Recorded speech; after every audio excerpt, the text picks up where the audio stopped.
Hi, it's Greg Stone for Rain Dance National Resort and Golf. Designed by PGA Tour champion Fred Funk, this 18-hole masterpiece along Colorado's Front Range offers stunning visuals, challenging tee boxes, and pure bliss on the links. Voted top 10 new global courses by Kingdom Magazine. Rain Dance National Resort and Golf, located just miles down the road in beautiful Windsor.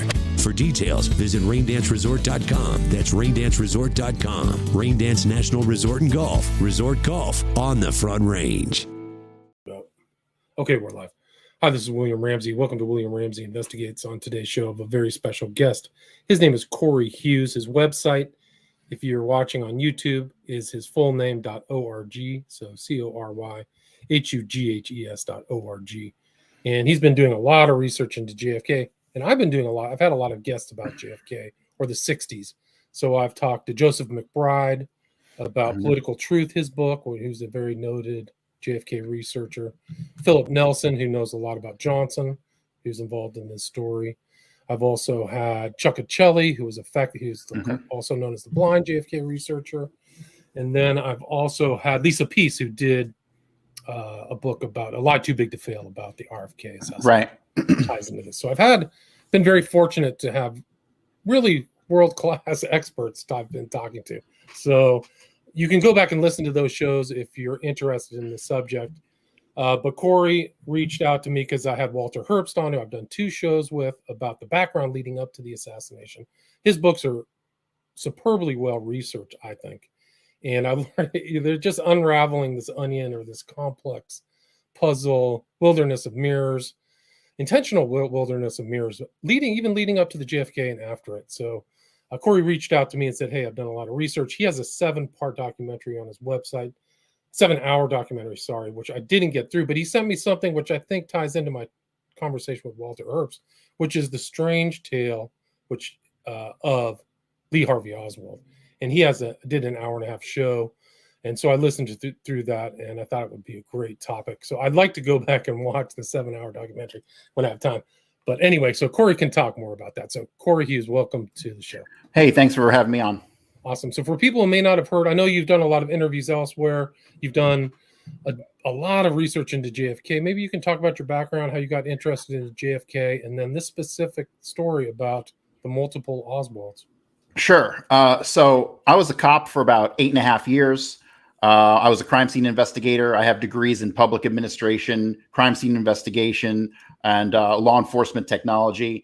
And so my background was in actual investigations. And so when I really decided to go mostly full-time into Kennedy back in July of 2018, I pretty much set out on a mission to figure out what happened, because I just could not accept any longer that this has been almost 60 years and there's 5 million pages of documents and nobody still knows what the hell happened. It just didn't seem feasible. And so I basically spent 3 years putting in 12-hour days every day of the week, like an obsession. I just needed to know. And along the way, I discovered a lot of things that were seemingly obvious that hadn't been kind of discovered before. Particularly one of my first big discoveries was unraveling the mystery of the Winterland Ice Arena. It's allegedly where David Ferry had gone ice skating with Melvin Coffey and Alvin Bobuth. I pretty much dismantled that entire incident, figured out who owned the Winterland, who ran the Winterland, all the connections back to the CIA. And so, yeah, that kind of got me excited that there was actually there was some meat left on this bone, right? There was still room for big conclusions to be made. And I was in the mindset to make these discoveries. And so, yeah, that's kind of how I got into it. Right. And there's been so many other conclusions, right? Mob did it. Israelis did it. CIA did it. Johnson. Mm-hmm. There's a lot of different researchers who have come up with different stories. And there's a lot of disinformation. I talked to another guest whose name I can't remember. We talked about that in the JFK research community, about some less than people with a lot of speculation, or maybe not have the truthful motives in putting together their works. Right. So when people lay the blame at the mob or the CIA or whoever, what it tells me is they don't understand the global power structure that these organizations work within. And really, it all goes back to the end of World War II and the post-war deal between Reinhard Gehlen, who was Adolf Hitler's spy master and the top general in the German army. He cuts a deal with Allen Dulles and the OSS. Also in on this deal are Ben Gurion and the pre-Israeli Zionists. And so they kind of form this kind of a unofficial organization, because it's between the OSS and between when the OSS ended and the CIA launched in 1947. You have 2 years that go largely undocumented, but in those 2 years, they were awfully busy.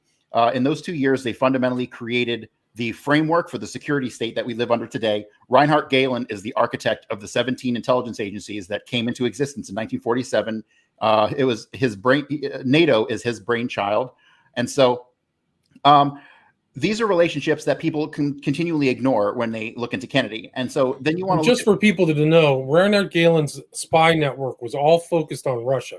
So he had all that stuff. So once the war ended and people twisted the Iron Curtain speech by Churchill, the interest of Intel was focused towards Russia. So they wanted to have those inroads. So that's how the Gehlen org got put into it with the whole Operation Paperclip. So these Nazi doctors really did come to the United States.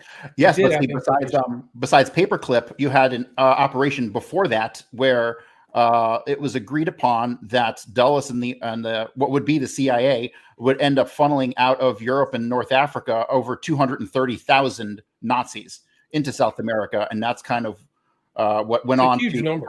It's massive, and so it's just so hypocritical that we were, on one hand, storming the beaches at Normandy to free the world of these damn Germans, and yet we're funneling the worst of them out of the country into South America because they thought that they knew they needed the next war. The Cold War was on the horizon, and they basically flipped these people to become warriors against the Soviets, right? And so, but then also there's the relationship between the U.S. mafia and the government, which goes back to World War II in the 40s, and Bugsy Siegel and Luciano. And Luciano and the docks in New York. And so, but you also have a relationship between the pre-Israeli Zionists and the United States Mafia, which all began in 1946 with a meeting between Mickey Cohen, with Bugsy Siegel, and with a guy named Reuven Daphne, who was an emissary of the Haganah. So that is kind of what jumped off the relationship between the Israelis and the United States Mafia, which the reality is post-1931, after they took out Joe Masseria and Salvatore Maranzano, most people looked to the mob as having been like a Sicilian-Italian organization, right? But the reality is that Meyer Lansky controlled the mob post-1931. Luciano and these guys were front bosses for Meyer Lansky, who was kind of dubbed the mob's accountant. But when you study the life of Meyer Lansky, that guy built the mob into what it was by the time Kennedy was killed. And so you have like a rock solid relationship between the Israelis and the United States Mafia, controlled by Meyer Lansky.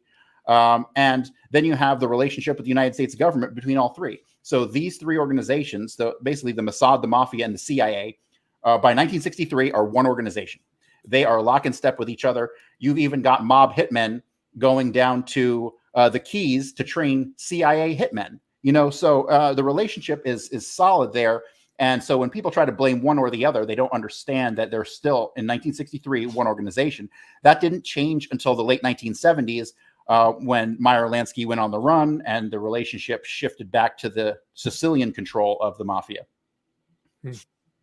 And they were all involved in drug running, Jack Ruby, but also gun running to Israel. So they were involved in a lot of transnational movements. Oh, yes. Ruby himself was definitely a mobster. I think Ruby was definitely a mobster. And he came up originally, they say, under Al Capone. But when you look at who was really doing what in Chicago, you have Giancana. But Giancana didn't run the show in Chicago. A guy named Hyman Larner actually ran the Chicago mob. He was Jewish. He was a direct associate of Meyer Lansky. So all of these Italian bosses had were front bosses for either Meyer Lansky, Hyman Larner, and it was about a dozen other of these Jewish mobsters who really pulled the strings behind the scenes. Right. Jack Ruby, for people who don't know, it's Jacob Rubenstein. That's his Jewish name. Yeah. Correct. So, yeah. So, and I mean, It's such a complex story. I mean, but it brings in all of that underground surfaced in September 22nd, 1963. So there's a buildup to it. Yeah, and so you also have, and just to touch on Jack Ruby really quickly, a lot of the actions that people attribute to Jack Ruby were not Jack Ruby either. Jack Ruby had a brother who was about 10 months younger than him, who had lived in Dallas for 2 years leading up to the assassination. His name was Samuel Ruby, and he owned a series of washaterias, like do-it-yourself laundry places. That becomes relevant when it connects to Sylvia Odio later on. But the reality is, Jack Ruby's brother was almost identical to Jack Ruby. No one ever talks about Samuel Ruby. And Samuel Ruby was most certainly the person photographed in the hallway at the police department. Mm-hmm. And he was most certainly the person at the midnight press conference. That was not Jack Ruby. Jack Ruby left Dallas after the assassination to go to Galveston. So, yes, this is all about, and you have to notice, Jack Ruby made it onto television 4 times in a 24-hour period. All right. So that was purely establishing an alibi for Jack because he went down to Galveston for reasons I'm still working on. Gotcha. But in this backdrop, this young person who dies at 24, shot by Jack Ruby, Jacob Rubenstein, probably was led into the police office to kill him as he was being transported to the car. He had to die. Oswald had an incredible life for somebody who didn't really know his dad. His dad died. According to the facts, you got to look at everything because this is a huge intel, influenced event. But his dad supposedly died of a heart attack at 39 years old, or very young. Yeah, I'm in 1939. So he never really knew fishy about him. Robert Lee Oswald is something I just don't buy the official story on him. All the pictures that are shown of him actually look like a guy named J. Walton Moore. So it's really strange when you dig into the real identities of these people. Because in the CIA, everyone has multiple identities. It's crazy. And they all have multiple nicknames. Even Oswald had multiple names. So it gets really confusing. People are impersonating Oswald, who's impersonating multiple people. So you see this, it's not happenstance. There's something very sophisticated happening around Oswald. But according to the story, which is the intelligence term would be legend, which is when you go back. And I think you proved in your research, if I remember correctly in your thing, that Oswald's past was fixed post-death, but not fixed properly, right? So there are a lot of even about that. Yes, there's a lot of incidents in that he is alleged to have participated in that there just are problems when you dig into the actual documents and what was alleged to have happened and who was there and the witnesses and their statements and everything attached to it. You find that everything Oswald is alleged to have done, he didn't do. If he did it, it would be clear-cut evidence. People would they would have documents that didn't have conflicting information on it. Like let's talk about the Mexico City trip. This one, a lot of people, for some reason, still believe that Oswald went to Mexico City. There's no possibility he went to Mexico City. So he allegedly got on a bus on the 25th of September at 1:45 p.m. and crossed the border into Mexico on the 26th and arrived at 10 a.m. on the 27th in Mexico City. So there are numerous problems here. The first problem is that the FBI attempted to suppress some information, some documents that were given to them by an informant. And when you read about Oswald and his P.O. box in New Orleans and when it was closed, all they ever say is it was closed in September of 1963. But the actual date that it was closed by Oswald, and I believe it was by Oswald because there was such a great attempt to hide these documents that were uncovered by Harold Weisberg, is that he was supposed to have been on the bus the 26th crossing into Mexico, but he was actually in New Orleans where he submitted 2 documents to the post office closing out his P.O. box. So if it was not Oswald, they wouldn't have gone to such great lengths to try to suppress that information. So whenever I see just an overt attempt from the FBI or the CIA or whomever to withhold documents, it becomes clear that that is very relevant. So whenever you see documents that disappear and don't turn up until like the late 70s or the 80s, you know there's something very relevant in them. And it happens all throughout this whole case, right? Oh, yeah. Documents are delayed. The Zapruder film is delayed or somebody owns it. It doesn't come out. So there's all this slow rolling going on. Even till today, the so-called documents that were going to be let out, they just pushed them back even further, right? So There's still Right. people influenced. There's still people maintaining that story that Oswald was the shooter. Yeah, it's utterly ridiculous. And I will go as far as to say I don't believe that Oswald was even there that day at the book depository. Wow. I hesitate to think that he even worked there. When you go through the statements of everyone who worked in that building about that day, about half the people who worked in that building had never seen Oswald until he turned up on television, including O.V. Campbell, who was the boss of the book depository, had never seen Oswald until he showed up on TV. So that to me is easily explained by someone else working in that building as Oswald, whom was identified as Oswald, because you have to think in the 1960s, if a lot of these incidents with Oswald, somebody will see him one time, it'll be 3 months before the assassination. They'll have no reason to think about him again until he's on television. And then they see his picture on television, which in all those in 1963, they were all grainy, black and white.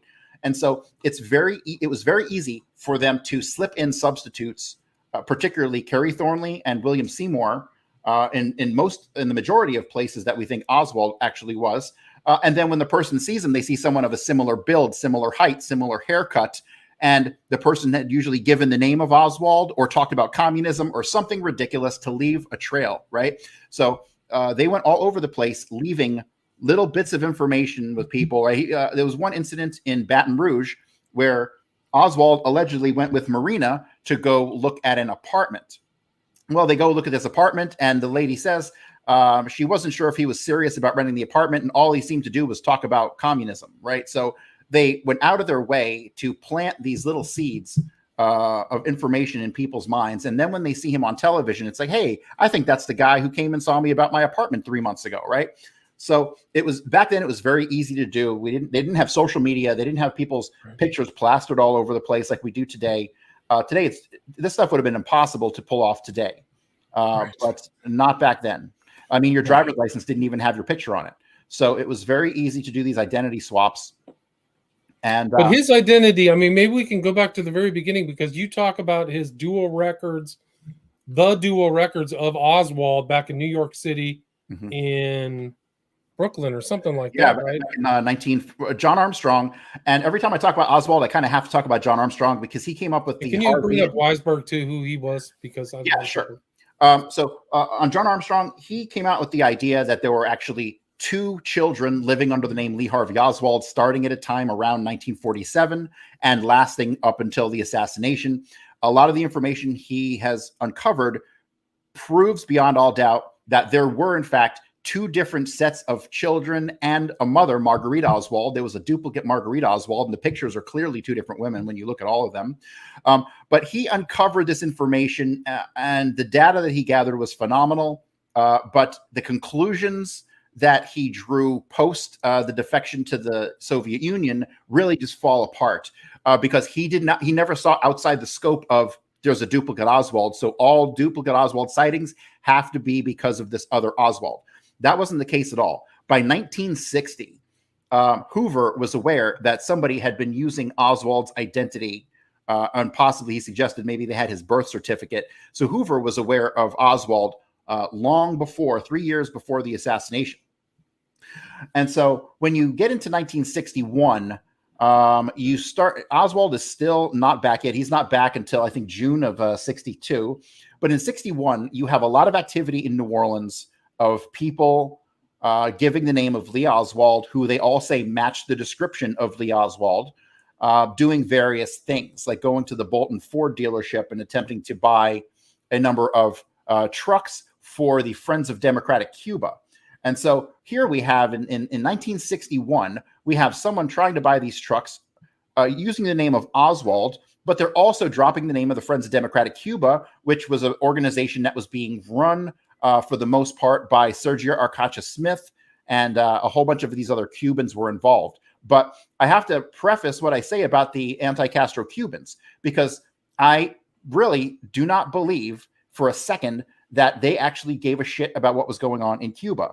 Sergio Arcacha Smith ended up running off with a whole bunch of funds from the Friends of Democratic Cuba, and I'm really just starting to believe that these were various political fronts for the gathering and laundering of money.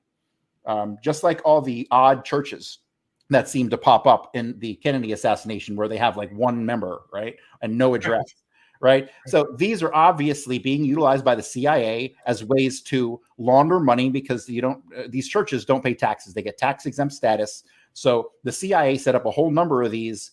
Jack Martin in New Orleans was facilitating the creation of a lot of these churches. And Is it the Unitarian churches? It was all those Unitarian ones. Is that right? Or were they different? I have to look into the Unitarian Church, because that's one connected to George de Mohrenschildt. But there's a big go ahead. Yeah, these people who are overseeing Oswald, he had overseers. He had to have at least 10. Cobb, Williams, de Mohrenschildt. You look through a lot of these they're involved in the Unitarian Church, which is kind of not really, it's not doctrinally tied to Christianity. It's more of kind of like a... If it smells fishy, it's probably one of the CIA fronts. Right, but it's like a perennial religion where there's wisdom all over the earth, and Christ is kind of one of the main teachers instead of being the Son of God. Another weird thing about the White Russian community is that they're all kind of...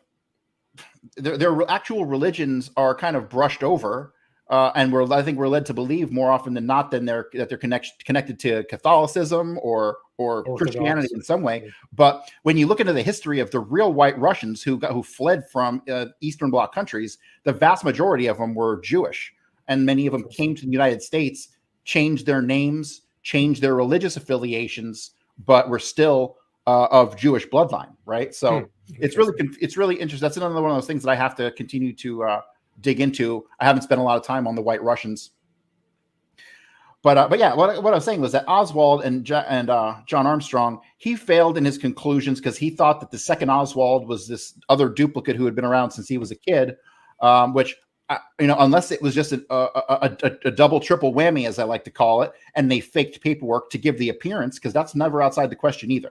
Right. So they could always have just faked paperwork, which is definitely possible.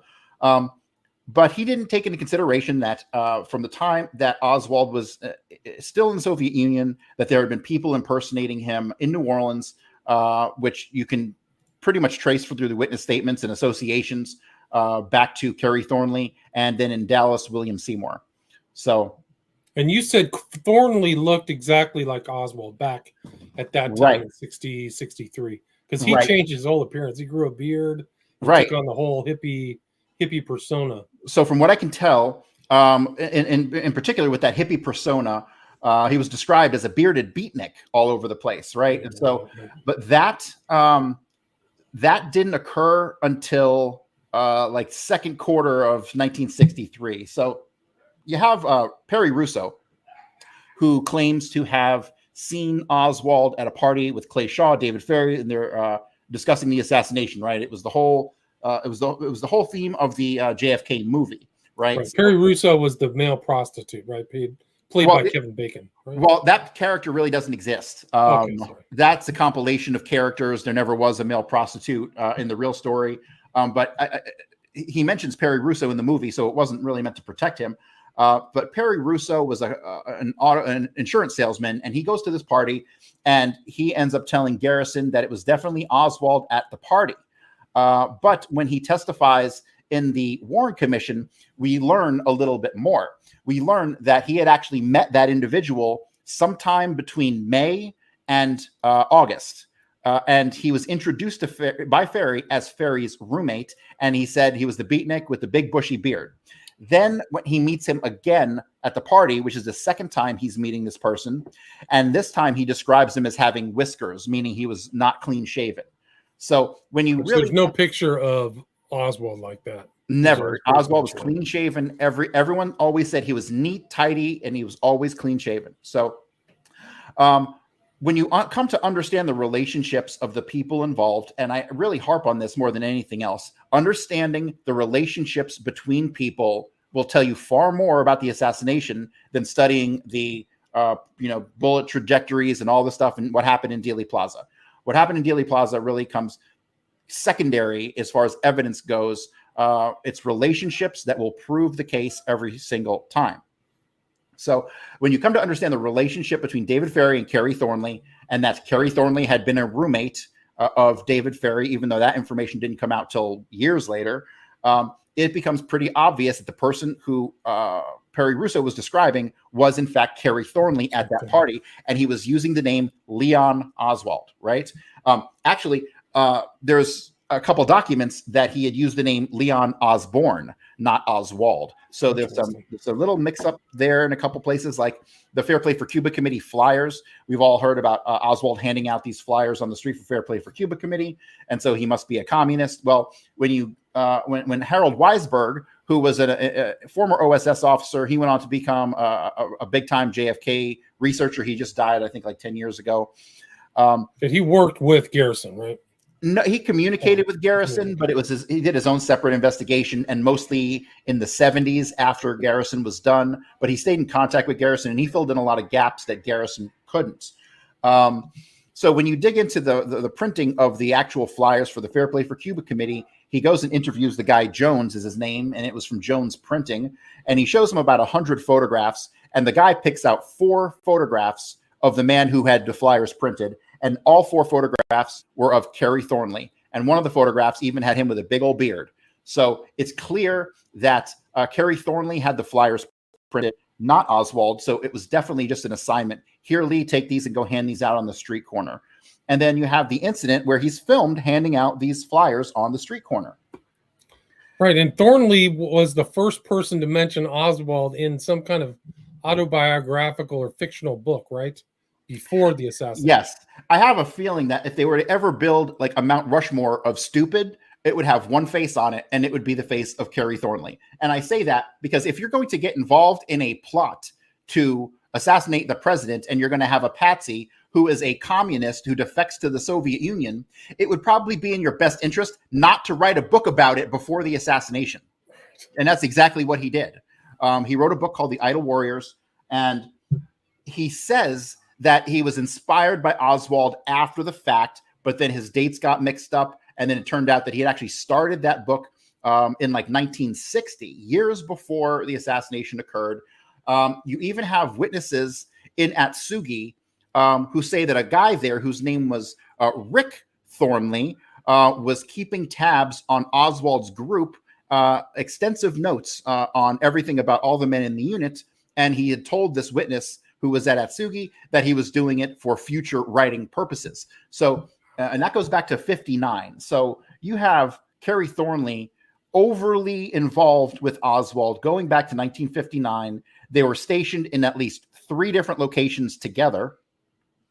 And Oswald had allegedly left Atsugi prior to Thornley, and Thornley was there for a couple months afterwards, which is when he started his book on Oswald called The Idle Warriors. So yeah, if you're going to shoot the president, don't write a book about it before it happens, because it's a dead giveaway that you were involved, right? And so you're the one, you also believe that Thornley was involved in the day of the assassination in Tippett's murder, right? Absolutely. Okay. Absolutely. The Tippett shooting, I believe, was definitely done by 2 people. One of them was David Ferry. I'll give you the short version of Tippett. So the cab driver, William Whaley, drops somebody off at the boarding house, right? But William Whaley's log was cleared by 12:45. Okay, so you have a 15-minute gap between when the person who was dropped off by the cab and the time that Oswald allegedly goes into the boarding house. There's a 15-minute gap there. So what that tells me is that it was only literally like a minute walk or a 2-minute walk to get to the house from where he was dropped off. That tells me that there was a second safe house in the area that was the person had gone to.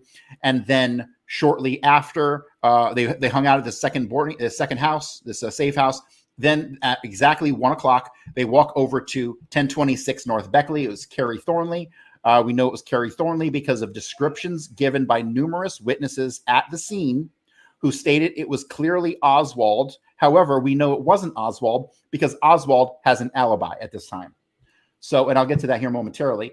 But from the boarding house, people know that a cop car pulled up front, honked the horn twice, right? And then drove off. Well, I would posit that the cop car did not drive off. They honked the horn twice. That was a signal to Kerry Thornley, who was grabbing his jacket and the revolver. He comes out and he goes around the corner from the boarding house, out of sight from Earlene Roberts, who was the caretaker of the house. Earlene Roberts also sisters with Bertha Cheek, who's a close associate of Jack Ruby. And so Kerry Thornley then is driven to the Tippit shooting by two cops who were the first to show up on scene, Westbrook and Croy. So we know this because a woman named Doris Holan, who was across the street from the Tippit shooting, who observed it from a second floor window, she describes the guy exactly like Oswald, receding hairline, all that stuff. But it couldn't be Oswald because I have an alibi for him. And it also couldn't have been William Seymour, the other person impersonating Oswald, because, well, he's on the other side of Oak Cliff at this time. So Thornley is then driven there by Westbrook and Croy. Westbrook is allegedly the one who found the wallet with the Alec Heidel selective service card in it. It's kind of unusual because the wallet disappears, but the selective service card makes its way into Oswald's possessions at the police department. So that was Oswald's alias, right? Heidel? Yes, Alec Heidel. Whether or not he actually used that alias, I have not yet determined. But we know that the rifle was right. The rifle and the handgun and a whole bunch of communist stuff was sent under that name. But when you look at how PO boxes worked back then, they would have rejected all that because none of that was on the name Alec Heidel was not on the PO box. So he couldn't have received any of that stuff. It was just more part of the planting, the establishing a false trail to Oswald to these various things. But as far as the Tippit shooting goes, when Westbrook and Croy get there, Kerry Thornley now is wearing his light tan or light gray jacket. He has the revolver. They're there meeting with David Ferry. And David Ferry I put in Dallas. It took me at least a year to figure out that David Ferry was actually in Dallas. He's the central person in the entire investigation as far as Garrison goes. So how could he not be involved? And if he was involved, how could he not be in Dallas? Well, he was in Dallas, and it took me about 4 or 5 witnesses really analyzing their statements and taking a piece of each statement and putting it together to realize that David Ferry was one of 2 shooters on the knoll, and he also shot J.D. Tippit. These I connected through statements from a guy named Ed Hoffman, and then a woman named Velma who was behind the knoll, sitting in a car, who saw David Ferry get into a light blue over gray Plymouth, and that he had real heavy eyebrows. From there, the light gray over blue Plymouth it shows up at the Tippit shooting, where it's seen by Akilah Clemens and it's seen by a guy named Frank Wright. And so David Ferry delivers the headshot with the revolver, and Kerry Thornley delivered 3 shots to Tippit's chest using a semi-automatic. We know it's a semi-automatic, number one, because the shells were left at the scene, right? David Ferry intentionally took his revolver shell out and planted it at the scene. But after this, so after you have the shooting go down, what's the motive for killing Tippit? Okay, so this is what's interesting about Tippit. So we know Tippit was involved on some lower level because he's seen waiting at like 1:45 at the Gloco station. So Tippit is in Dealey Plaza. I have a picture of him on Houston Street, taken from the Robert Hughes film. So from there, he meets with David Ferry back behind the knoll. This was a statement given by a woman named Velma, who called into a radio show, and I have the clip of that. And so basically, Tippit's involved somehow. From there, he goes from being behind the book depository. He then ends up going over to the Gloco station, where he's seen sitting for at least 10 minutes. Right across from the Gloco station is a bus stop that comes to it's just at the other side of an overpass, right?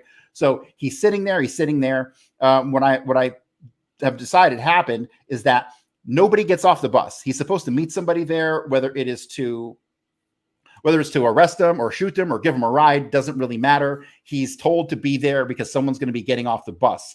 When nobody gets off the bus, Tippit rushes to the Top 10 record store, where he makes a phone call right about 1:00. He lets it ring, it rings, and nobody answers. And he rushes out of the store, and it seemed like he was almost in a panic. By 1:04 on 10th Street in Oak Cliff, right up the road from where he is eventually shot, he cuts a car off the road, gets out, runs back to the car, looks in it, and he looks behind the front seat as though he's looking for somebody hiding in the car, okay? There's nobody there, so he gets back in his car, and then he pulls up, blocking the alley on 10th Street near Patton, where Westbrook and Croy are already parked, waiting for him, and that is when Kerry Thornley gets out of the vehicle, and David Ferry approaches at the same time. They both shoot Tippit. This is all stated by Akilah Clemens. Her testimony is just phenomenal. And so I believe that the reason he was killed was because, in general, they needed a cop to die to get the officers behind the investigation. They needed to rile them up right? And so then look what happens at the Texas Theater. You got 30 cops rushing there for allegedly a guy who walked in without buying a ticket, right? So that's my opinion on Tippit, on why Tippit had to die. They needed to spark the Dallas police into action because nobody really gave a shit that Kennedy got killed. That was kind of their attitude. Even though you have cops on the scene, right, gathering information, taking witness statements, I think that the murder of J.D. Tippit really got everyone behind getting this guy, and that was the purpose of it. Gotcha. So Thornley, and we talked in the pre-show, Thornley was an interesting character. He became involved in Discordianism with Robert Anton Wilson. I think his pseudonym was Macalypse the Younger or something weird like that. Right. Like he just carried on this trajectory, which was very high strangeness. Have you ever read Albarelli's book? Did you read the one that's strange? High Strangeness in the Kennedy. Yeah. Yes. I also bought his new book, Coup in Dallas. I've only flipped through it, but he uncovers some amazing information. He identifies the Corsicans who had come into Dallas. There were actually Corsicans in Dallas. He confirmed that Otto Skorzeny was in Dealey Plaza. Really? So Albarelli really said Skorzeny. I did a really interesting interview about Skorzeny, but Skorzeny is a fascinating guy, and you got to think in '46 he was killing people for the Israelis, right? He was hunting down his old Nazi buddies. That's the story, at least. I think that's confirmed. I think he betrayed. He actually went to where he switched and worked for the Mossad, and undercut a lot of the missile guys who went to Egypt. Yeah. So he ratted them out, and a lot of them were systematically killed. Yep. And so, but yeah, he puts Skorzeny in Dallas. And the book is really, I have to really dive deep into it. It's phenomenal, but he, once again, doesn't really point any fingers to shooters other than to say, hey, look, these Corsicans were there, so they must have been the shooters, is kind of his attitude. But one thing that people don't realize is that, yes, the Corsicans were there. They flew in assassins from all over the place. I mean, there was at least a dozen mob assassins walking around the crowd in Dealey Plaza. They had the Corsican assassins come in. There's allegedly even some Mexican assassins that they had brought in. But these people were to muddy the water, right? When they went and looked to see what known assassins were in Texas and Dallas that day, they're going to find 30 of them, right? So good luck figuring out which one it is. Really clever. They pulled out all the stops. All the stops. And you got to think when... with Oswald, when he went to Mexico City, they sent another guy named Oswald to Mexico City, whose name was spelled Osswald, and he was a part of naval intelligence. And he was there the same dates that Lee Harvey Oswald was allegedly there. And his job was to go hand out flyers on a college campus. And that's what he did. And all of these files are in the Garrison or Weisberg files. And so, yeah, they pulled out all the stops. They said it also conveys, I mean, you can deduce a lot, very sophisticated, experienced intel people with weird nicknames and the handlers in the CIA. You uncover these businesses and people. It's all intelligence people. It's all all over the place. Everyone. I think you talked about in that lecture, even the printer or the photographic, the person who made the photographs was CIA associated. So anything that went through the photograph, somebody was going to put their finger on it and made sure that the lone shooter narrative was maintained, right?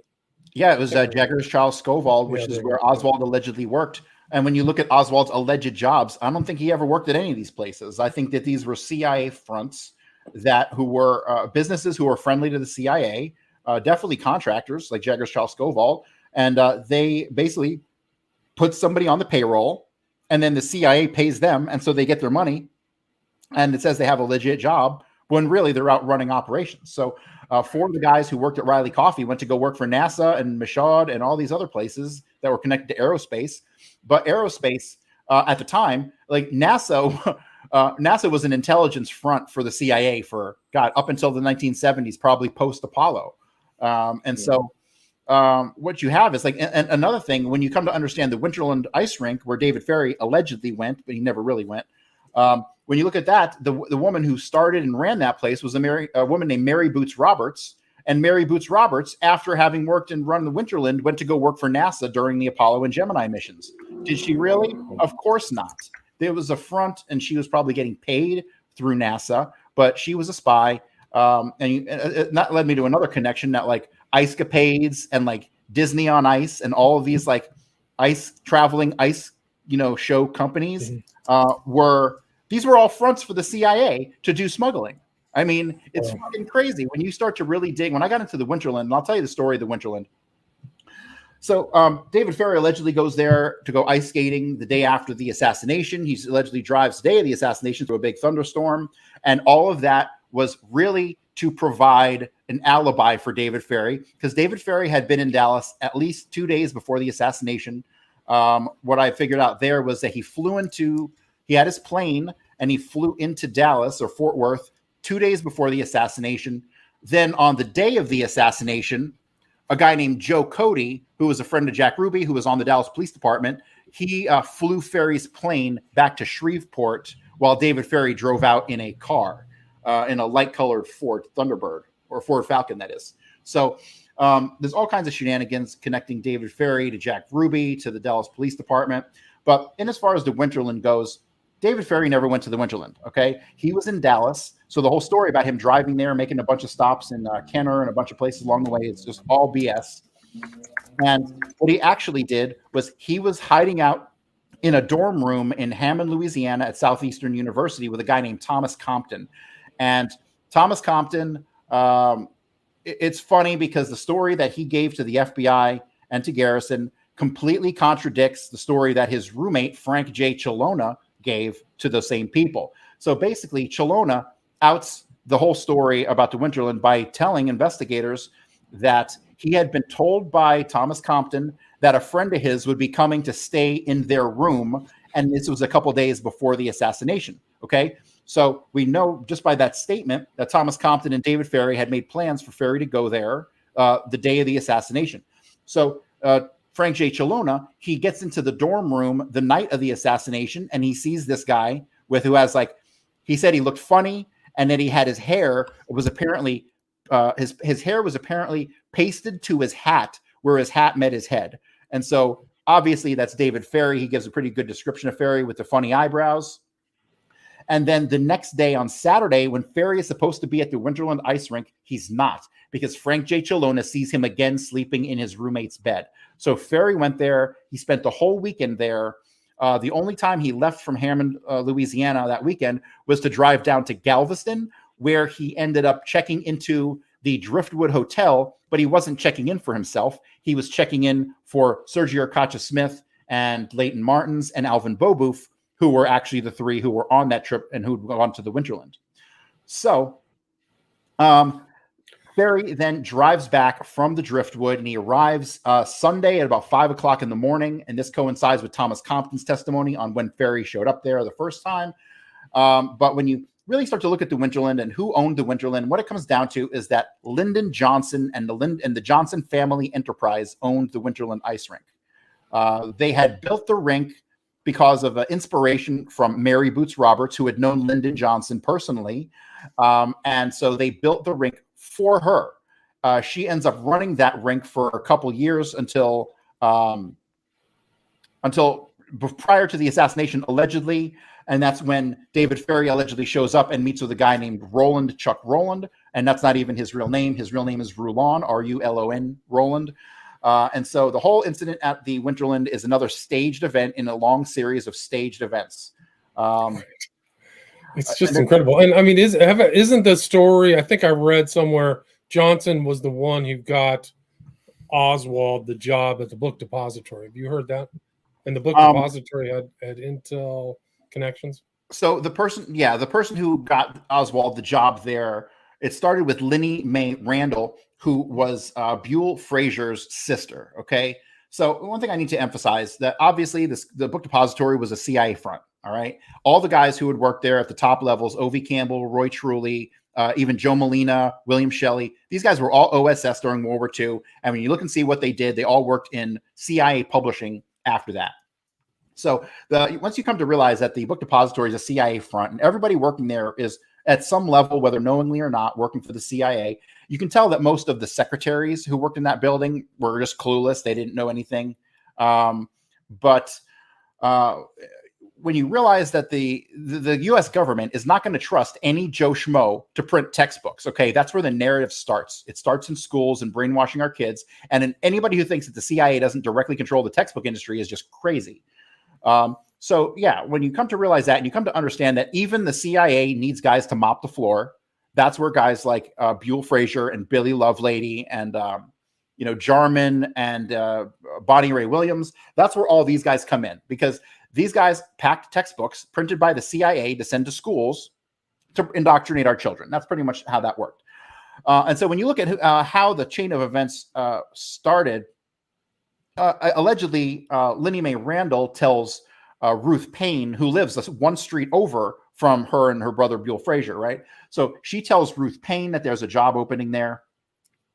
And then she tells Oswald, and then literally, according to the official story, the next day he gets the job there on the 15th of October.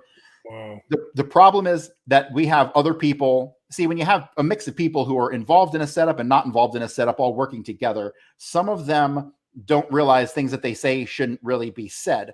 And so there were a couple witnesses who had seen Oswald at the book depository as far back as October 4th. But on October 4th, he had just gotten back allegedly from Mexico City. And October 4th is the date that he met with Laura Cottrell at the Texas Employment Commission. And obviously, it wasn't Oswald at the Texas Employment Commission. That was determined to have been Larry Crawford, another guy associate of Jack Ruby, but didn't really look like Oswald. He was probably just gone, supposed to go there and fill out the paperwork and make it look like he was there, but he ended up with an interview somehow. And then Laura Cottrell identifies Larry Crawford as that man. So the connection to the book depository went through Linnie Mae Randall to Ruth Payne to Oswald, where Oswald then applies on the 15th of October. Now, this is where all the problems start with Oswald and his and duplicates of Oswald, because he's supposed to have had a perfect attendance record. But when you actually look at the other Oswald sightings around the country, you have a dozen or more sightings of Oswald in different places when Oswald has a perfect attendance record at the book depository. So, right. So just in that month before the assassination, he's supposedly all over the place. Yeah. October of 1963, he's everywhere from Montreal to New Orleans to South Dakota or North Dakota. He signs in on the registry of the Atomic Museum, like in Virginia. Like, oh, wow. He's all over the place. And so that was when I kind of started to realize that he probably wasn't even there at that building. He probably didn't work there. And then on the day of the assassination, when I really figured out who the shooters were, particularly in the book depository, it came back down to William Seymour, Lauren Hall, and Lawrence Howard. And when I realized that, and realized that William Seymour had been at the shooting range firing at other people's targets, not Oswald.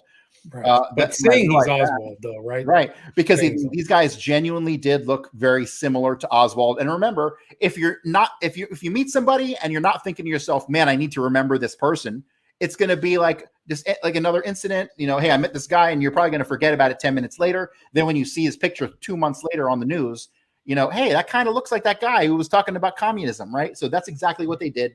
Some annoying guy with the propensity to shoot. Like they're establishing that legend. Correct. Shoot. Exactly. And we talked about Walker, right? Getting a shot at. Right. So, yeah. So I'll touch on another story. So Walker, the neighbor of Walker, who's a 14-year-old kid, he sees what happened. Well, he doesn't see the actual shooting, but he hears the bang, comes running outside. He looks and he sees there's a church parking lot right next to his house. And there are two cars parked in line with the lights on running. And he looks and he sees two men. One gets into the first car, no description, drives away. The other guy goes to the back seat of the second car, throws something in there, and then gets in the front seat, drives away. There's no additional description on the men or the vehicles, but we have two men shooting at Walker's house. And at the same time, in April, you've got William Seymour, Lauren Hall, and Lawrence Howard documented having been in Dallas. And we know that they had met with Walker at some point in time. So then I'm going through the Garrison files, and I read a statement by a guy named Jules Rico Kimball. Jules Rico Kimball flat out tells Garrison, of course, it was Lauren Hall and Lawrence Howard who were shooting at Walker. He's like, it's right up their alley, and I've known these guys for years. I'm confident it was them. And also that fits with my theory that it was those three guys, Lauren Hall, Lawrence Howard, and William Seymour, setting Oswald up all over Dallas. That made me believe, I think he's right. I believe that the people who shot at Walker's house, it was either Lauren Hall or Lawrence Howard, but both of them were present and both of them fled from the scene immediately afterwards. So, right. So, I mean, it was just to establish that legend. It wasn't to even kill Edwin Walker, but just show Walker that had to Oswald be was a left-wing, communist-loving and assassin. And that was done with the Mannlicher, right? The Carcano. That was what was used to fire into his house because they have the bullet. The gun, the rifle was also, it probably never went to Klein's. It got shipped to Crescent Firearms in Cleveland. And it came from a company called Adams Consolidated, who was closely associated with Inter Armco, which was a company owned by Samuel Cummings. Samuel Cummings is a longtime CIA agent, and he is associated on the board of directors for Adams Consolidated with a guy named Enrico Fertoli. Enrico Fertoli was a board member of Permindex. I don't know how much you know about Permindex. Well, I do a lot about Clay Shaw, and that's the background of Clay Shaw's intel. Correct. That goes back right after World War II. So he was a heavy hitter, intel person. Yeah. Major heavy hitter. Just the fact that he was put on the board of Permindex, and Permindex, I'll talk about Permindex real quickly. Permindex is the absolute proof that the mafia, the CIA, and the Israeli Mossad all work together. The board of directors included Dulles, Angleton, Clay Shaw. It also had Mo Dalitz, gangster, Joe Bonanno, gangster. In the later years, it had Gershon Perez, who was brother was Sharon Perez, right? Shimon Peres, huge. Yeah. He was the prime minister, right?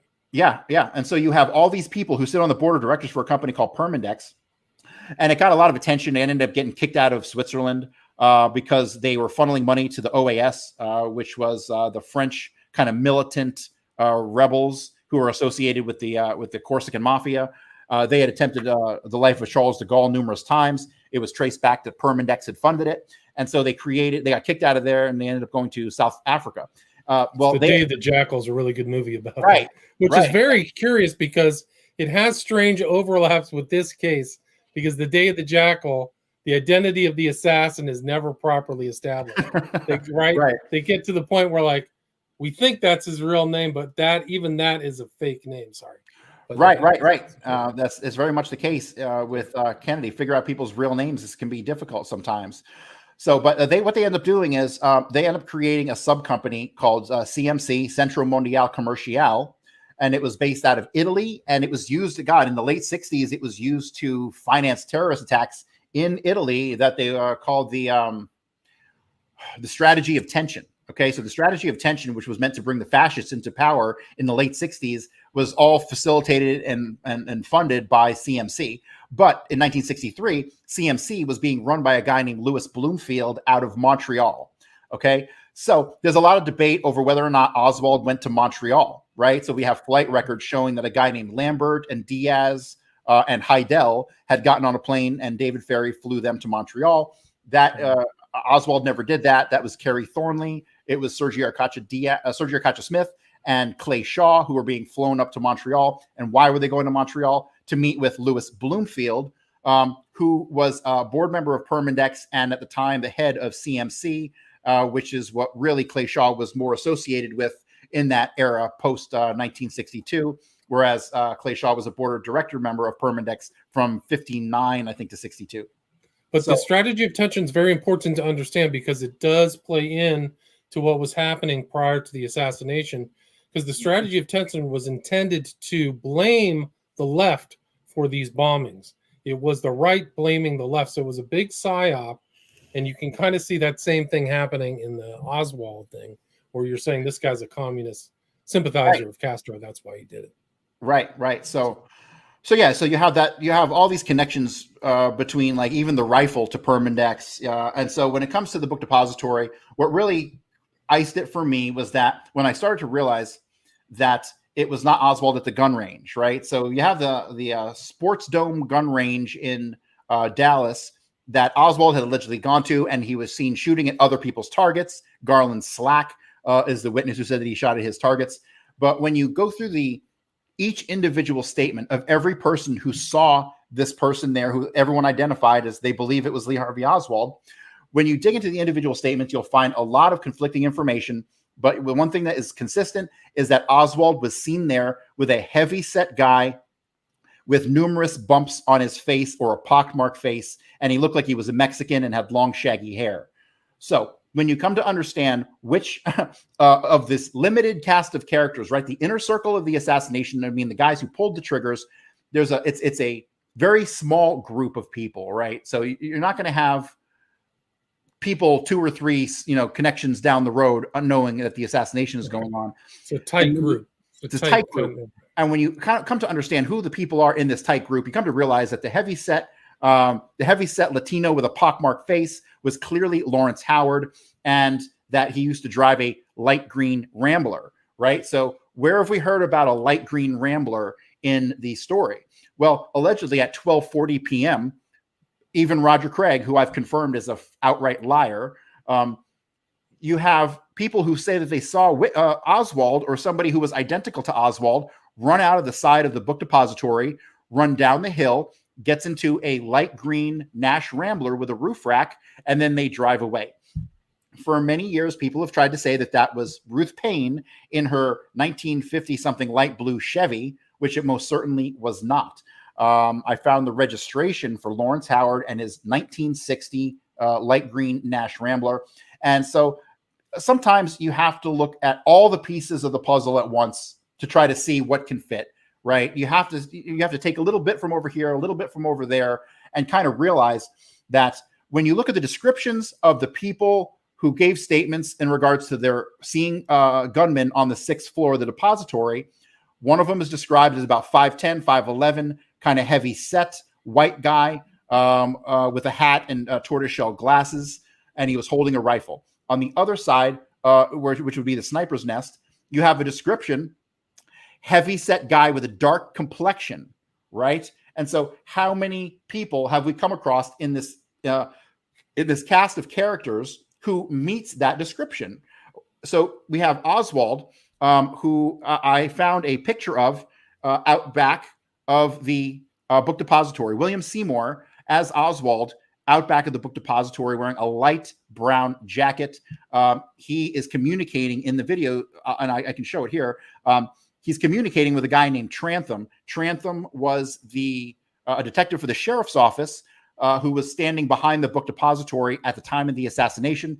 As soon as the assassination happens, he runs back into the railroad yards. Some people tried to say that was Jack Ruby. It was not Jack Ruby. It was Detective Trantham.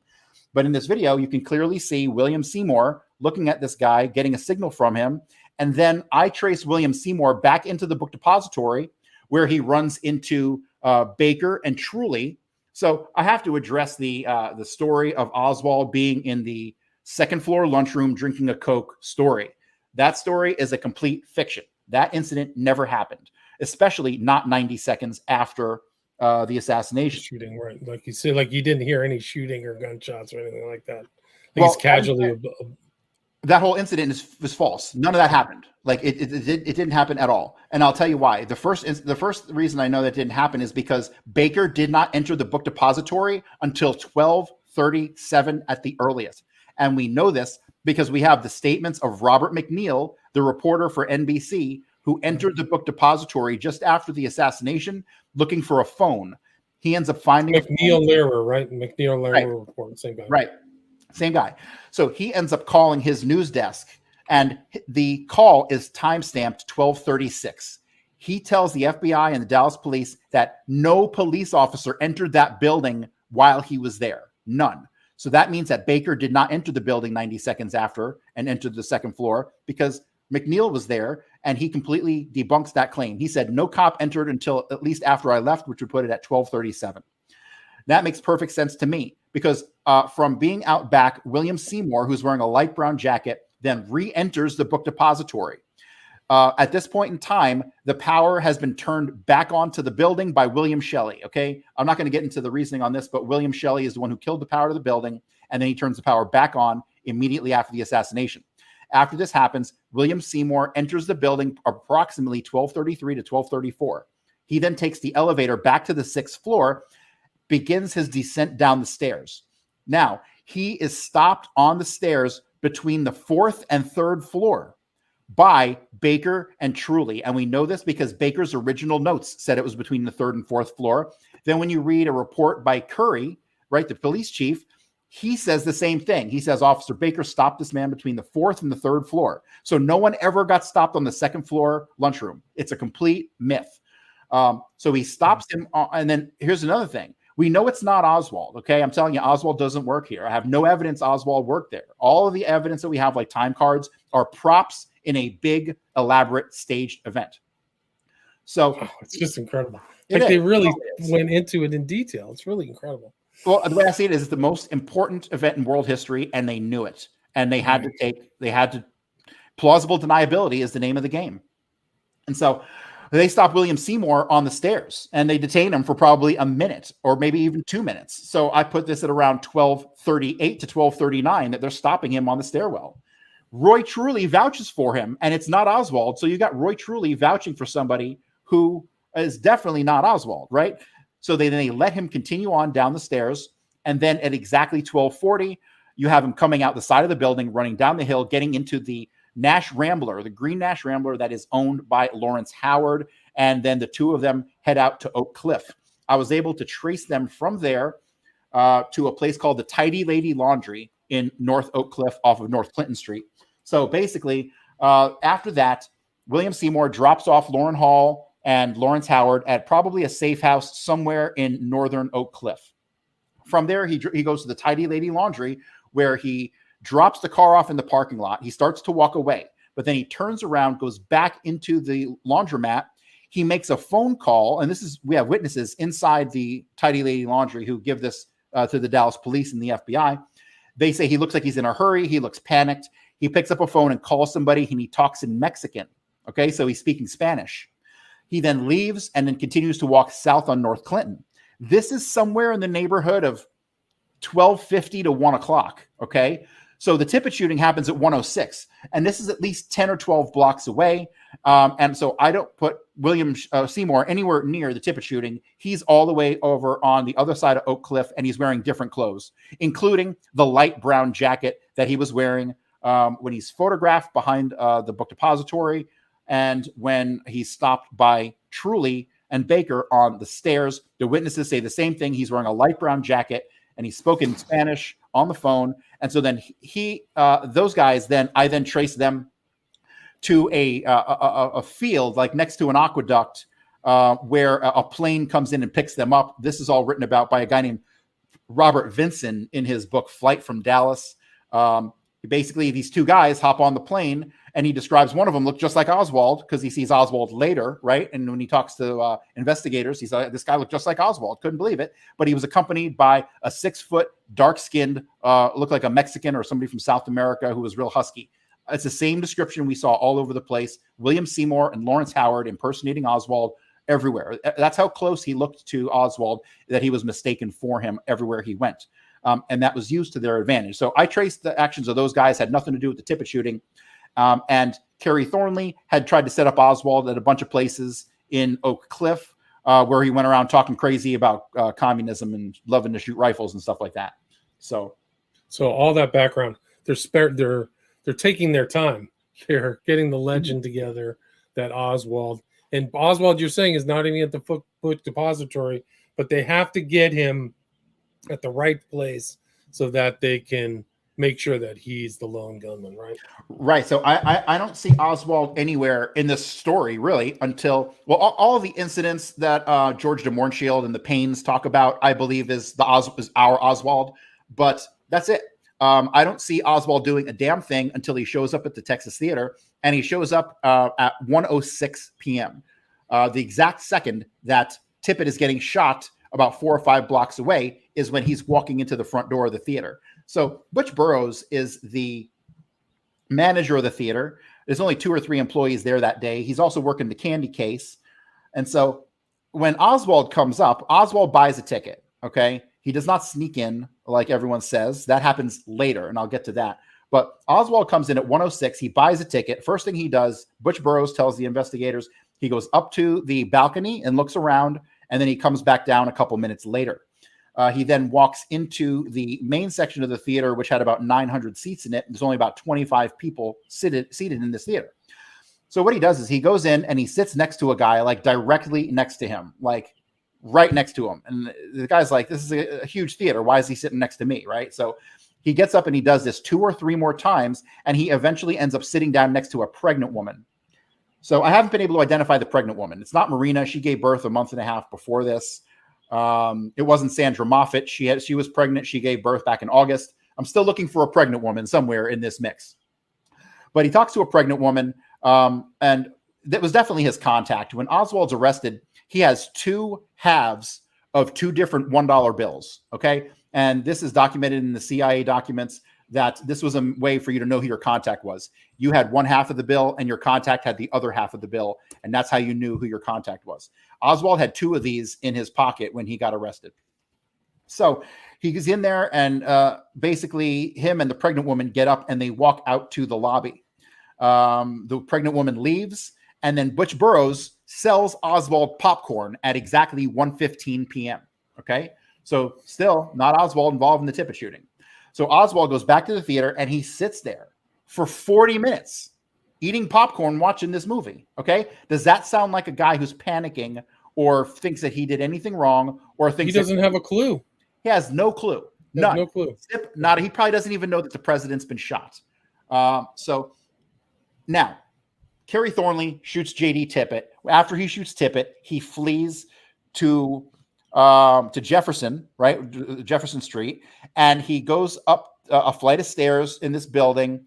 It's an outer flight of stairs, and he goes upstairs, and it's like allegedly some kind of old furniture or secondhand junk shop, and he's not able to get in there. Witnesses say he yanked on the door, couldn't get in, and he ran down the steps. The witness who was working across the street at a place called Dean's Dairy Way, where they sell milk and stuff like that, she says she sees this happen. She sees who she believes is Oswald take his jacket, and he doesn't throw it underneath the car like everyone says. He takes it and he throws it onto a tire rack. And so she actually goes across the street and collects the jacket, and then later turns it over to police, who probably either replant the jacket underneath the car or planted an entirely different jacket. So we have some shenanigans going on there. But the story that she provides and the story that her kids provide just tell me that she's absolutely telling the truth. And then we have the radio log showing that after that incident, somebody had fled to the Abundant Life Temple, it was another one of these ad hoc churches. It was actually a Jewish temple, but it didn't have any members. And the guy who had started it had also started Catholic churches. So he was a complete fraud also, right? But we have the Dallas police transcripts of the radio where it shows that they responded to the Abundant Life Temple. They took somebody into custody.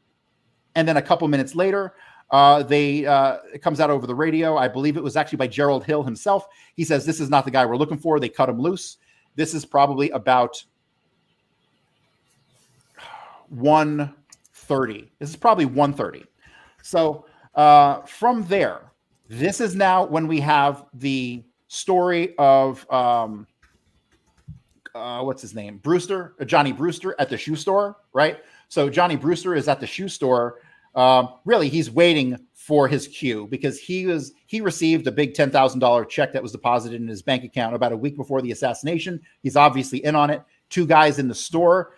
He says that they were working for IBM. They were IBM traveling salesmen. If anybody knows anything about IBM in the 1960s, IBM was often as a front for CIA hitmen who wanted to travel around the country and have a coverage story, right? Yeah. So one of those guys I determined was Igor Vaganov. And so, but I'll have to talk about him another time. Basically, Kerry Thornley goes past the shoe store. Johnny Brewer is then prompted to follow him into the Texas Theater, where Kerry Thornley does not buy a ticket. Kerry Thornley then goes in and goes upstairs to the balcony, and he stays there. So Johnny Brewer allegedly searches the whole place and never sees anybody, but come on, Brewer's in on this too. And so later, after Oswald is pulled out the front, Kerry Thornley is arrested out of the balcony. We have a Dallas Police Department report on this written by a guy named Stringfellow. And so Kerry Thornley is then taken downstairs and he's pulled out the back of the theater. This is seen by a guy named George Applin. George Applin also identified Jack Ruby as having been in the Texas Theater when all this with Oswald was going down. So the Texas Theater, extremely important. It was owned by Howard Hughes. The coordination of all the CIA spy stuff in there was most likely coordinated by Robert Mayhew, who was Howard Hughes' right-hand man, who was all FBI. Yeah, and he's the one who connected the CIA to Johnny Roselli and those guys. Right. But yeah, it gets really complicated with all this, with the tradecraft. And this is something I need to emphasize. None of this is fucking crazy at all. This is tradecraft. This is what spies do. This is what they've been developing. These are the systems that they had been developing since World War II, right? 1941, with the birth of the OSS and the Office of the Coordinator of Information. This is what these guys did. And, you know, without going into any other off subjects of World War II that were mostly fake, you can basically trace a big right turn in American history post the creation of our own intelligence agencies in 41. And you can see how everything we've come to know about every event ever has been a complete fraud, right? We never get the truth about anything at all. And when you come to understand the complexities of Kennedy, it helped put a lot of other questionable events into perspective. So, right. It puts JFK, MLK in perspective. Probably a lot of these other ones, how sophisticated they are. Malcolm X, some of the other FBI killings. Yeah. So Fred Hampton. Let me make, oh yeah, Fred Hampton for sure. Let me make another connection here. So we talked about the Winterland Ice Rink, and the Winterland Ice Rink was run by a woman named Mary Boots Roberts, right? And she knew Johnson. Johnson built a rink for her as the inspiration. And basically, she was not born Mary Roberts. She was born Mary Caltagirone. Caltagirone is an extremely important name. And as it turns out, she had a first cousin whose name was Vincent Caltagirone Jr. Vincent Caltagirone Jr. I have identified as the Short Tramp. And thanks to James Earl Ray and Penn Jones, we can connect the Short Tramp as having been the real Raoul who set up James Earl Ray in the Martin Luther King assassination. Okay. There is one more connection here I need to make, which is extremely important, and it connects Martin Luther King to Kennedy and everything in between. Another connection that I made is that the shooter on the grassy knoll was Jack Valente. Jack Valente is the man who ran Hollywood at the behest of the CIA for 40 years. Jack Valente had a sister whose name was Lorraine Valente, went on to become Lorraine Valente Dinerstein. Well, prior to being Lorraine Valente Dinerstein, she was Lorraine Valente Caltagirone. She had been married to Vincent Caltagirone, who was the cousin of Mary Boots Roberts, who was the founder of the Winterland Ice Rink, and he was the real Raoul. So how do you spell that last name, Caltagirone? Caltagirone. If you put in Vincent T. Caltagirone Jr., the first thing that'll come up is his obituary. Interesting.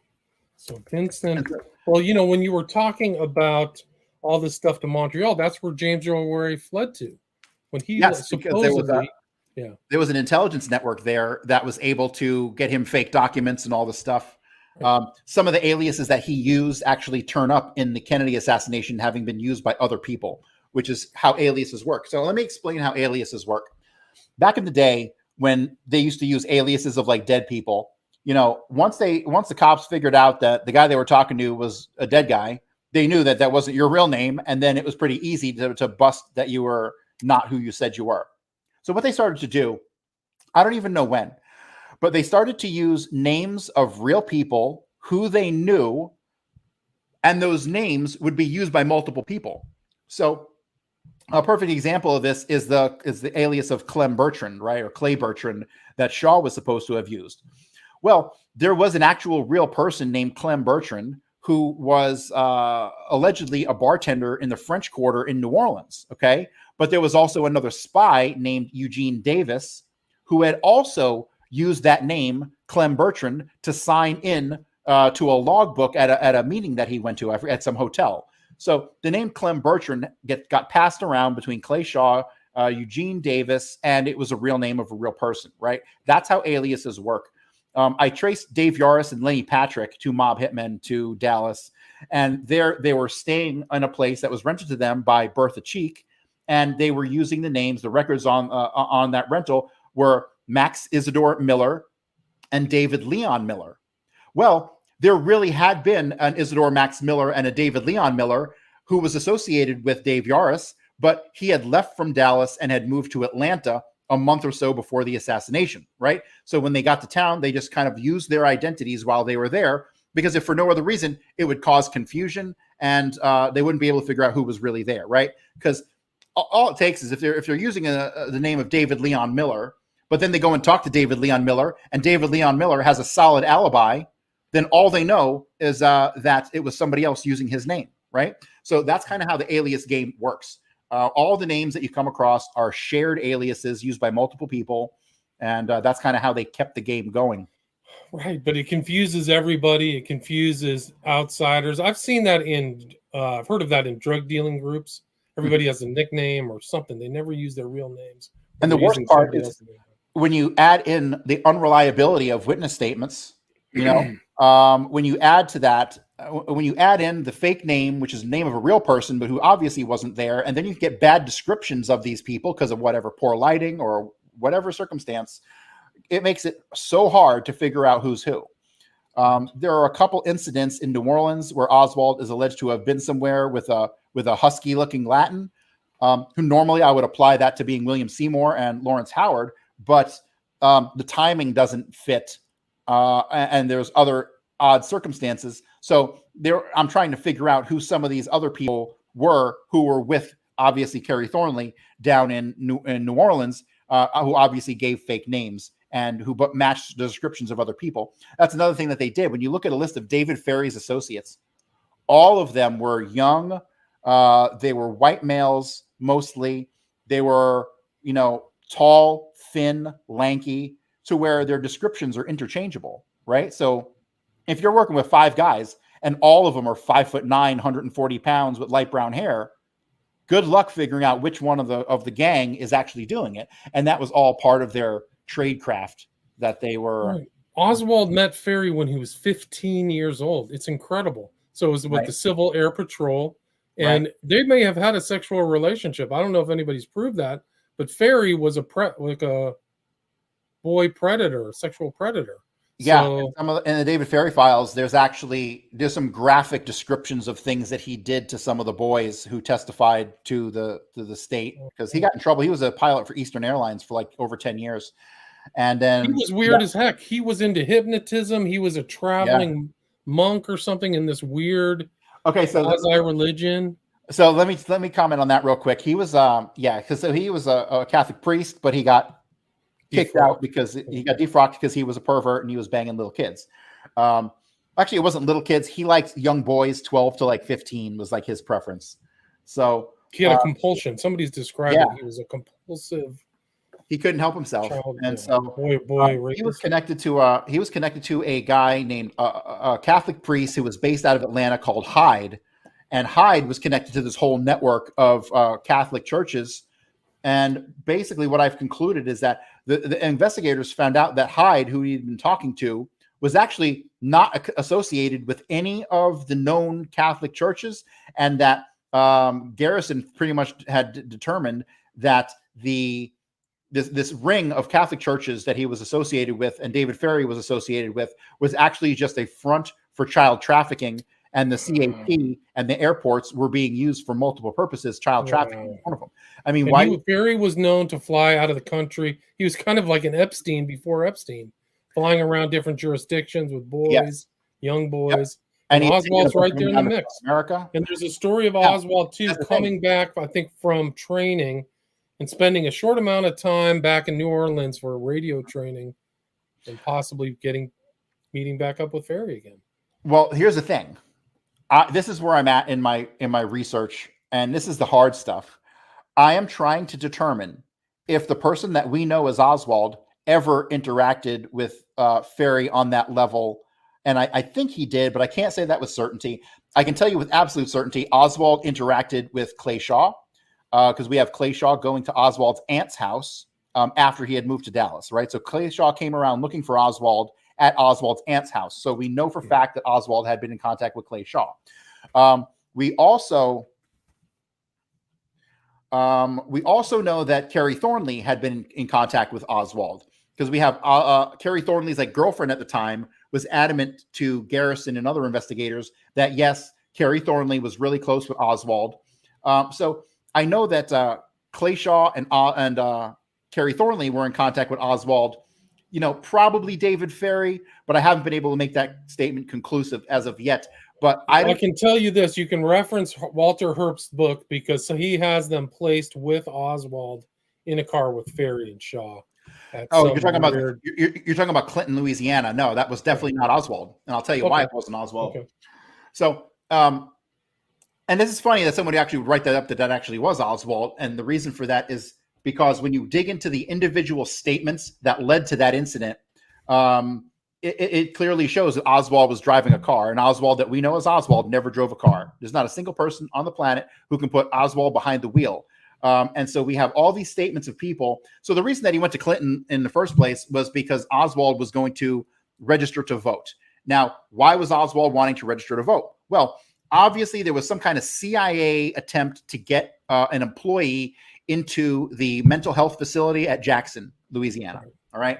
So what happens is, and I believe it was Kerry Thornley, so I'm going to refer to him as such. Thornley goes to a barber just outside of Clinton. I forget what town it is.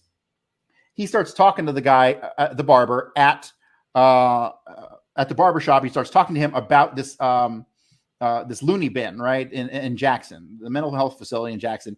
And the barber tells him that if he wants to get a job there, it would be best if he got a reference from somebody who is like high up in the city council. And he said, I'm good friends with so-and-so, the city council person. You should go talk to him and see if he'll give you a reference to get the job at Jackson. And so this person does that. Witnesses say that he left from the barbershop where the barber said he never really needed a haircut in the first place. He leaves from there and he drives over to this like city councilman person. I forget the guy's name offhand. And he talks to him and he says to him, I really like to get to know you. I want to get to know, I would like to get a reference from you to get a job at this Jackson mental hospital. And the guy says, well, it really wouldn't be in my best interest to give you a reference if you're not one of my constituents, meaning if you can't cast a vote for me, why should I give you a reference? And so that is why he ended up going to try to register to vote in Clinton. But at all of these events, other than the Clinton event, this Oswald is described as driving a car, right? Multiple descriptions. One of them is a brown station wagon. One of them is a black, older model vehicle. Another one is a two-tone blue and white Chevy. So one thing about these spies, like between Ruth Payne and Clay Shaw, they rotate vehicles. They might own a certain vehicle, but you'll see 4 or 5 different vehicles parked at their place for long periods of time. They're obviously exchanging vehicles with people in their circle, right? So, but yeah, every single one of those incidents has somebody driving a car, and Oswald never drove. And why did Oswald never drive? That's a damn good question, which hopefully I'll answer one day. But I can tell you with certainty that Clinton event was not Oswald. That's not real. Kerry Thornley. You're saying that's not real. Yeah, none of it. Not a single event that anyone thinks Oswald did Oswald do. None. It's all manufactured. So you're not even placing Oswald at Cap. You're not placing Oswald. Well, no, we place Oswald. People. We can place him at Cap because we have the photo. Okay. So, but when you dig into, was he really a member or was he just hanging out that day? That opens up a whole nother can of worms. There's not a lot accept that he's friends with Bannister and hanging out in at that building, whatever the. No, I can't remember it offhand. So I'm starting to come to the realization that was not him either, because you had Kerry Thornley, who was all kinds of up in these operations with these guys, who was often mistaken for Oswald. So they just called Thornley Oswald. They had an incentive to do that. Exactly. Why and a lot of other researchers, they don't emphasize Thornley as much as in my understanding. Maybe I haven't looked or read through their stuff as much. Like, what's the story with Thornley? What's his background? What's his intel? I mean, he has a lame Wikipedia page, but I don't know that much about his history. There's not much about him prior to 59 when he joins the Marines. And it seems like from the time he joins the Marines, him and Oswald are this conflicting information once again. Some say they were really tight. Some people say they never saw them together. But, we have all kinds of conflicting information about when Oswald is in the Marines, right? So there are duplicate sets of like certain classes that he was in and certain, what his brigade was and all this stuff. I mean, John Armstrong did a great job of finding, that there were 2 sets of class numbers for when he went to the foreign language school at like Monterey or wherever it was. When Thornley went to it, or Oswald? No, both. Both. Both. Yes. It seems as though Thornley was kind of shadowing Oswald. And when you're in the Marines, you don't get to pick where you go, right? So obviously he was being moved around. He was in at least 3 shadowing places. Oswald. What's the likelihood of two guys ending up at Atsugi again at the Right. same time? Exactly. Japan. Infinitesimal. It just doesn't make any sense. Oh, yeah. And then there's story. another guy drawn into it named Heindel, Heindell, who Garrison talks to, who I put in Dallas on the 24th when Oswald gets shot. And he was at Atsugi also. So there was some major stuff going on at Atsugi. There's some testimony that was brought forward in executive session during the House Committee on Assassinations. I can't remember the person's name, but they came forward and said that they were they were an accountant in Atsugi, but their job as an accountant was to just distribute funds. And most of the time, the funds were distributed under what are called cryptonyms or code names, right? And so this guy comes forward and testifies in executive session. All the transcript is on John Armstrong's website. And he said that he had been distributing money to a cryptonym called RXZIM. And later, he is told by the person that he is distributing the envelopes to with the money in it that he had been distributing money to the Oswald Project or possibly to Oswald directly. So this, I don't know what to think of. I mean, it's real. It was testified to. I'm sure it has some truth to it. But how much truth to it, I can't say. But there is evidence that would make sense, because if you had a bunch of people who were involved in setting up Oswald over a period of 3 or 4 years, starting in 1959, you would have to have infrastructure. You would have to have people getting paid. You'd have to have an accountant paying them. So the story makes sense to me. I just can't say John for sure. Armstrong still around?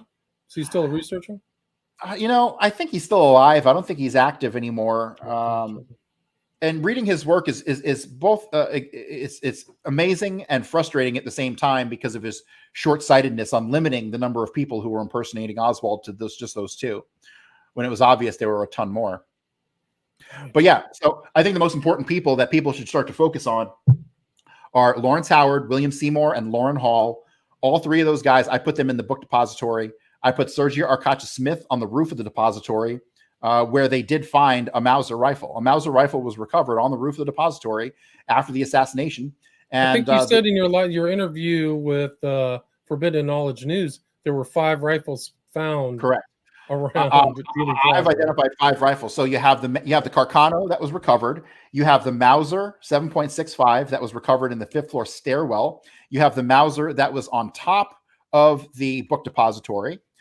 You have another rifle. It's a Johnson 30-06 that was linked to Lauren Hall through pawn records from a guy out in L.A. named Richard Hathcock, who had basically a rifle had been pawned to him. It was a Johnson 30-06. Lauren Hall, about a month before the assassination, came and picked up the rifle, and then it was later linked to him because it was found the next day in Dealey Plaza by the lawn crew.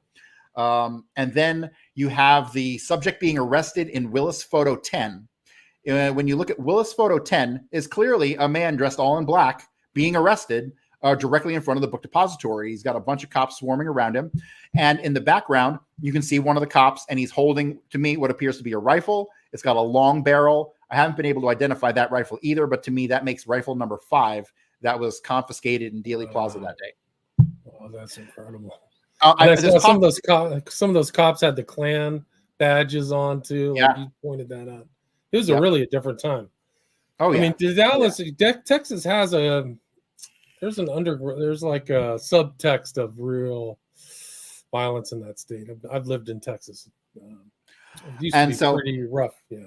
Everything we've been discussing has been pretty much explainable via typical CIA tradecraft. Okay, just typical spy techniques that they use to hide their operations in order to create plausible deniability. We haven't discussed in any way, shape, or form some of the ritual or occult aspects of the assassination, which I uncover and is in my 7-hour presentation. It's not overly YouTube safe, so I won't talk about it much. But when you get about 2 hours into my presentation, I lay out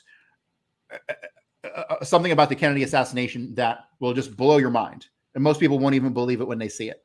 But there is most certainly a ritualistic occult aspect to the assassination and how it took place on November 22nd that will just change the way people see the world as a whole. Are you a believer of the proponent of, I think it's Shelby Downard and Hoffman? They talk about the three it's not Jews, but JEWES, the Masonic three that walk into them. So to that three, that means that the tramps were like a symbol for all the Masons.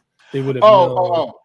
You know, I don't think so, because when you want to talk about the tramps, so I've identified the tramps as Leo Mosseri, a guy named Leo Lips Mosseri, Danny Green, the Irishman, and Vincent Caltagirone Jr., who was the cousin of Mary Boots Roberts, who ran the Winterland. I give out my explanation in the 7-hour video if you guys want to watch it. But no, the way these guys were caught, they were caught by chance. They weren't caught. They weren't set up to be caught. They tried to fork off some other bums as the three tramps, like John Forster Gedney and those guys. But those guys were just real bums. And the real bums were arrested at 12:35 immediately after the assassination.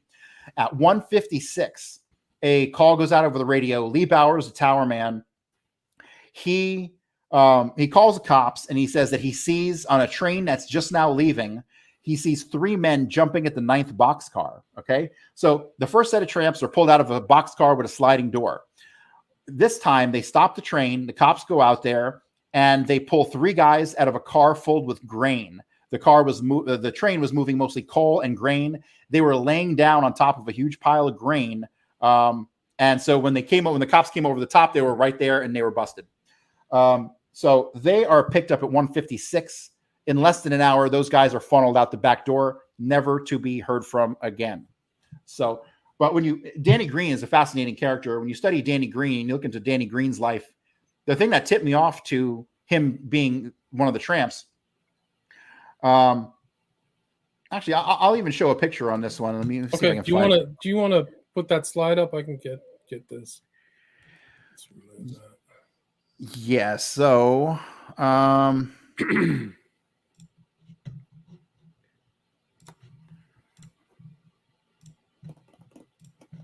the other JFK researcher, before I forget, his name was Joe Green.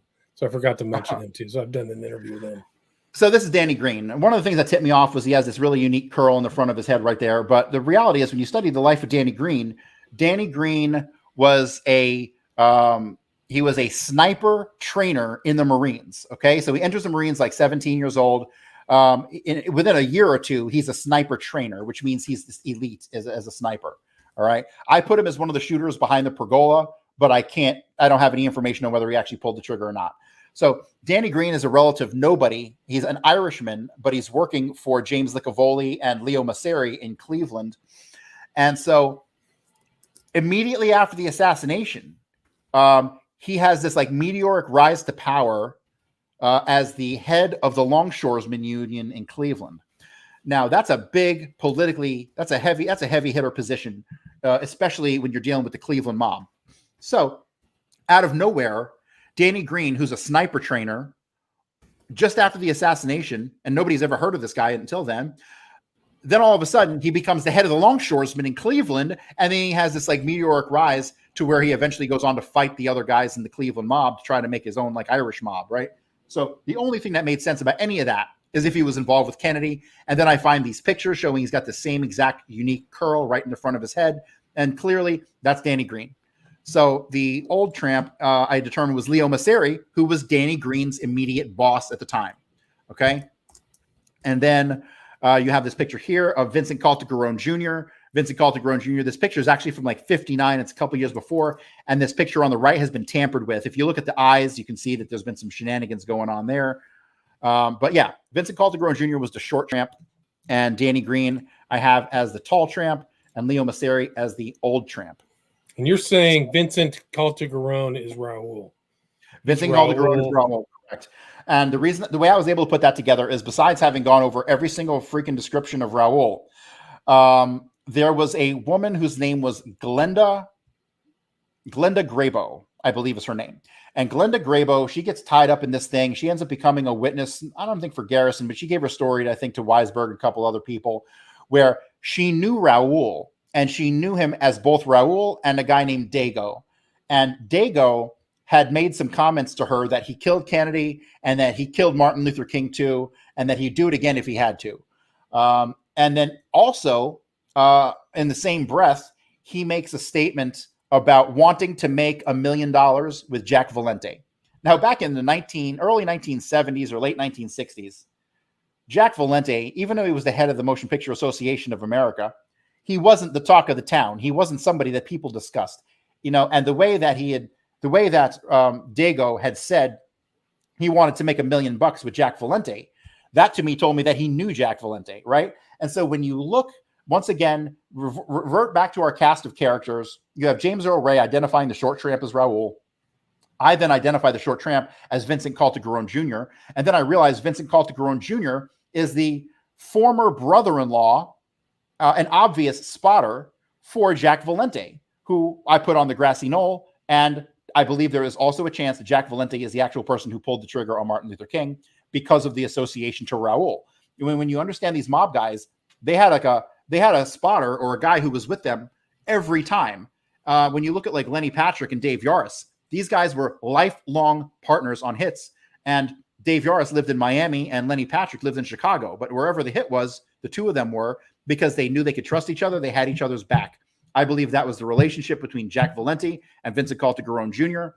And to me, that indirectly links Jack Valenti to the Martin Luther King assassination. Also, Jack Valenti was traveling. He's normally based out of D.C. He ran Hollywood from D.C., if that doesn't tell you who runs Hollywood. But he was traveling at the time that Martin Luther King was shot. So, I admit I need to do a lot more research on this, but my gut tells me that Jack Valenti shot Martin Luther King as well as. But Valenti was super tight with Johnson. I can't remember what his relation. Right. He was either head of staff or some very high up. Yeah. That's another interesting thing because so Valenti and Johnson knew each other going back to 1956. They unquestionably had a sexual relationship of some form. Oh, interesting. Yeah. Jack Valenti is most certainly gay. When you look at the timing and the circumstances surrounding his marriage to Mary Margaret Wiley was Johnson's longtime secretary when he was vice president, and even back further when he was in like the Texas House, right? And so that was really the love of his life. And so the story about what's her name, Margaret Brown or whatever her name is, who said that they went to the Murchison Mansion meeting, that is complete bogus. She's a fraud and a liar. That meeting never happened. I have no evidence that meeting ever happened. So everything she said. Valenti married that girl to cover up the fact that she was pregnant. She was pregnant. Right. And so the child is born named Courtney Valenti, but really it's Lyndon Johnson's daughter. It's unquestionably Lyndon Johnson's daughter. And if you Google Lyndon Johnson, Courtney Valenti, you'll find hundreds of pictures of him hugging her and holding her and all this stuff. And that'd be a little creepy if it wasn't your daughter, So, but yes, the relationship with them goes back to 56. But Jack Valenti was most certainly a CIA agent. I have documentation showing because he gets a job in the White House on November 22nd, 1963. I believe his involvement in the assassination of President Kennedy was kind of like his rite of passage, so to speak, because he made his bones. A lot of these guys did, right? You say Green did too. A lot of these guys all got benefits by doing it and shutting up. Yep. So Jack Valenti, he sends the letter to Kennedy inviting him to Texas. He started the whole thing in the first place. Then he is in charge of the Albert Thomas dinner and setting up all the events that Kennedy was supposed to be at and doing the bookings for like the Texas hotel where Kennedy stayed. That was all Jack Valenti. Jack Valenti was in charge of every last bit of that. Then when you read Jack Valenti's statements on where he was that day that he gave over 40 years, the guy never gave the same story twice. He says he was everything from the 3rd to the 6th, to the 8th, to the 14th, to the 24th car in line. Doesn't remember where he was. The people who he says that he was with, who were Evelyn Lincoln and Pamela Tenor, they don't ever mention Valenti in any of their statements. So all of the statements about where he was are totally conflicting. And then after, let me see here. I'm going to show one picture here. And this to me was, I had my suspicions that he was a shooter on the knoll because I've linked him to other possible assassinations of political leaders down in South America. Still working on that stuff. But I find this picture here. Let me share this. It's interesting because I remember as a kid there would be, let me pull that up. There would be Valenti would come out on stage either during the Oscars or something where, and he would give a little talk and walk off, but he was always came out with authority. It's very curious that he would come out during these award shows. So this picture here is the Secret Service car as it's leaving from Dealey Plaza, but the two guys who are on the passenger side of the car standing on it, that's Jack Valenti and David Morales. Plain and simple. That's who that is. And they're leaving Dealey after the assassination or before it? Yes, that's after. Kennedy was just hit. I'll go over the series of events that happened. So here you have Kennedy shot, right? And this is Clint Hill, and he's up on the back of the president's limousine. Okay. If you'll notice, the car in front of his has its brake lights on. Okay. That's the lead car, and it's got Decker and Forrest Sorrells and a couple guys from the police department or Secret Service, whatever, in that car. They are braking. They are most certainly in on this. When you look here and you read what exactly happened with who was running to and forth on from the Secret Service car to the limousine, this contradicts the Zapruder film, right? So multiple people ran up and back to the limousine and then back to the Secret Service car. So that was completely covered up.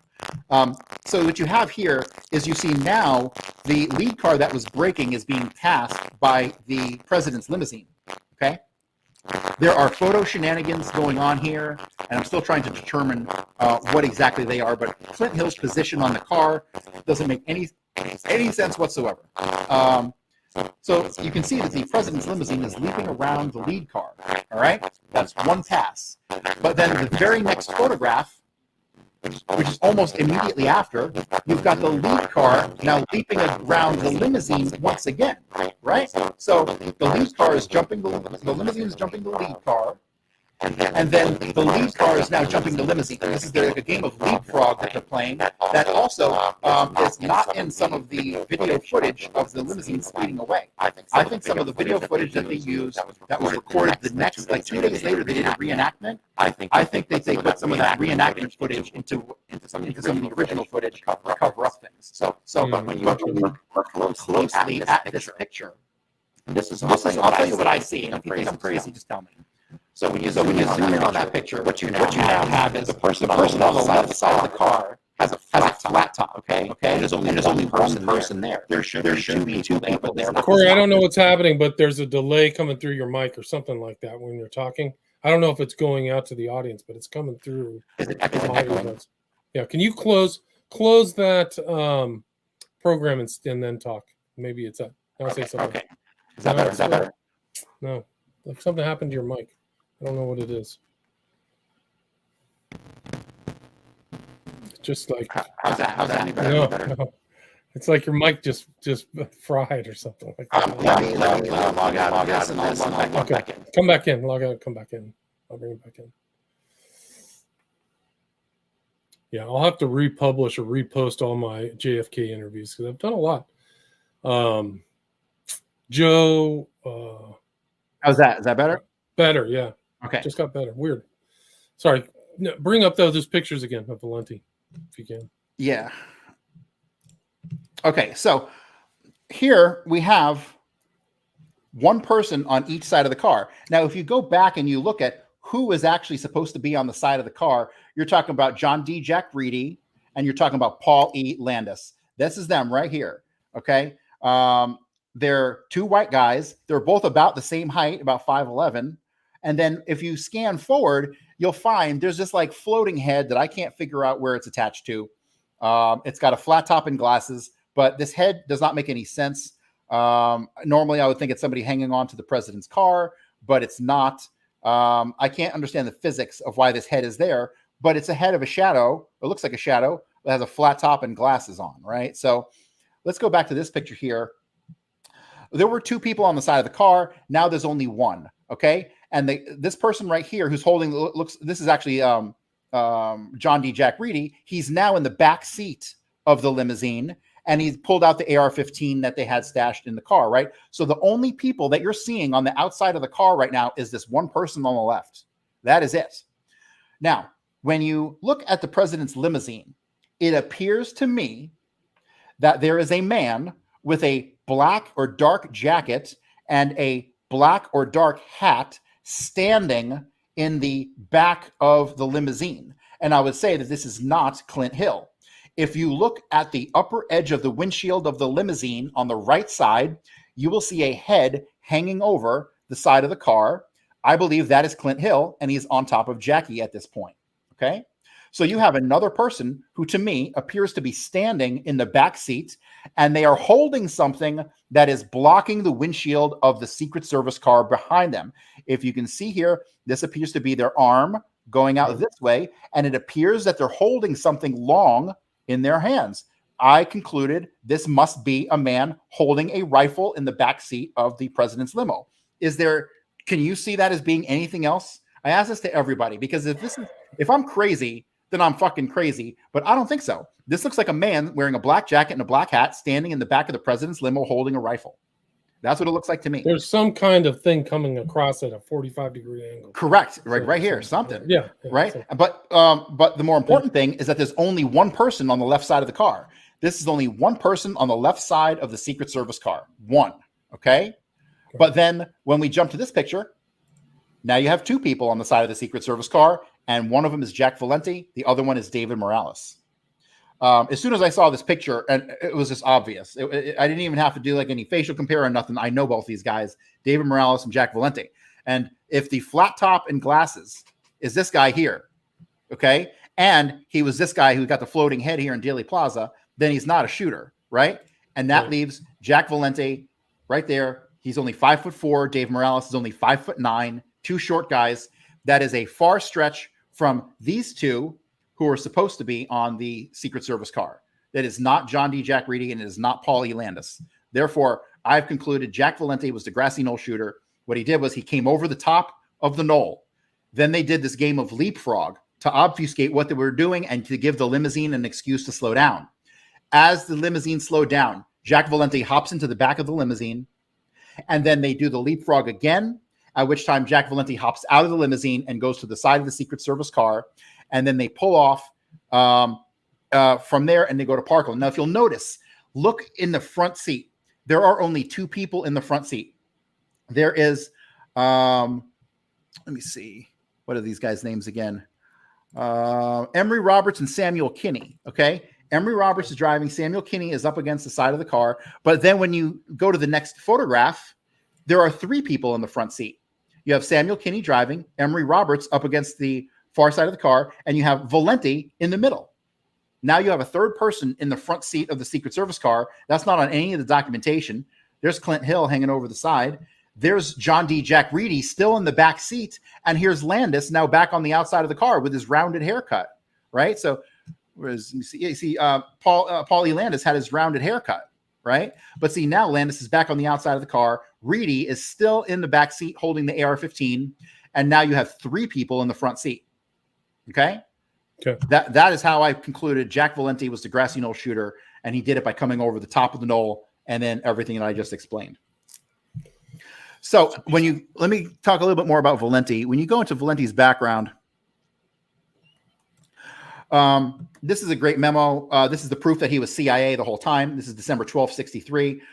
This is a memo to Mr. Moore from CD Deloach. This is all FBI stuff.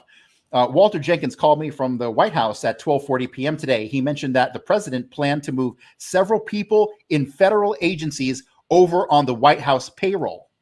Captioned individual is one of these people. So Jack Valenti was at work for a federal agency, and he had to have his payroll transferred to the White House. Right. So Johnson, right. So what federal agency could he possibly be working where he was running a PR shop, an advertising firm out of Houston? Only the CIA, okay? Only the CIA.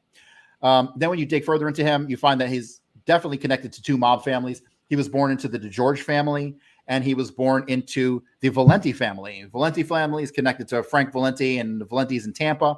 And ultimately, I traced the Valenti family roots to having been under the control of Trafficante in Tampa, going back to like the assassination of Mayor Anton Cermak back in like 1933. So I'm going to skip over some of this.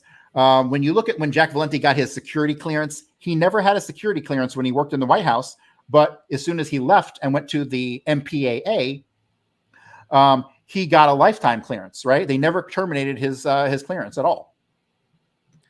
And so let me see what else is there.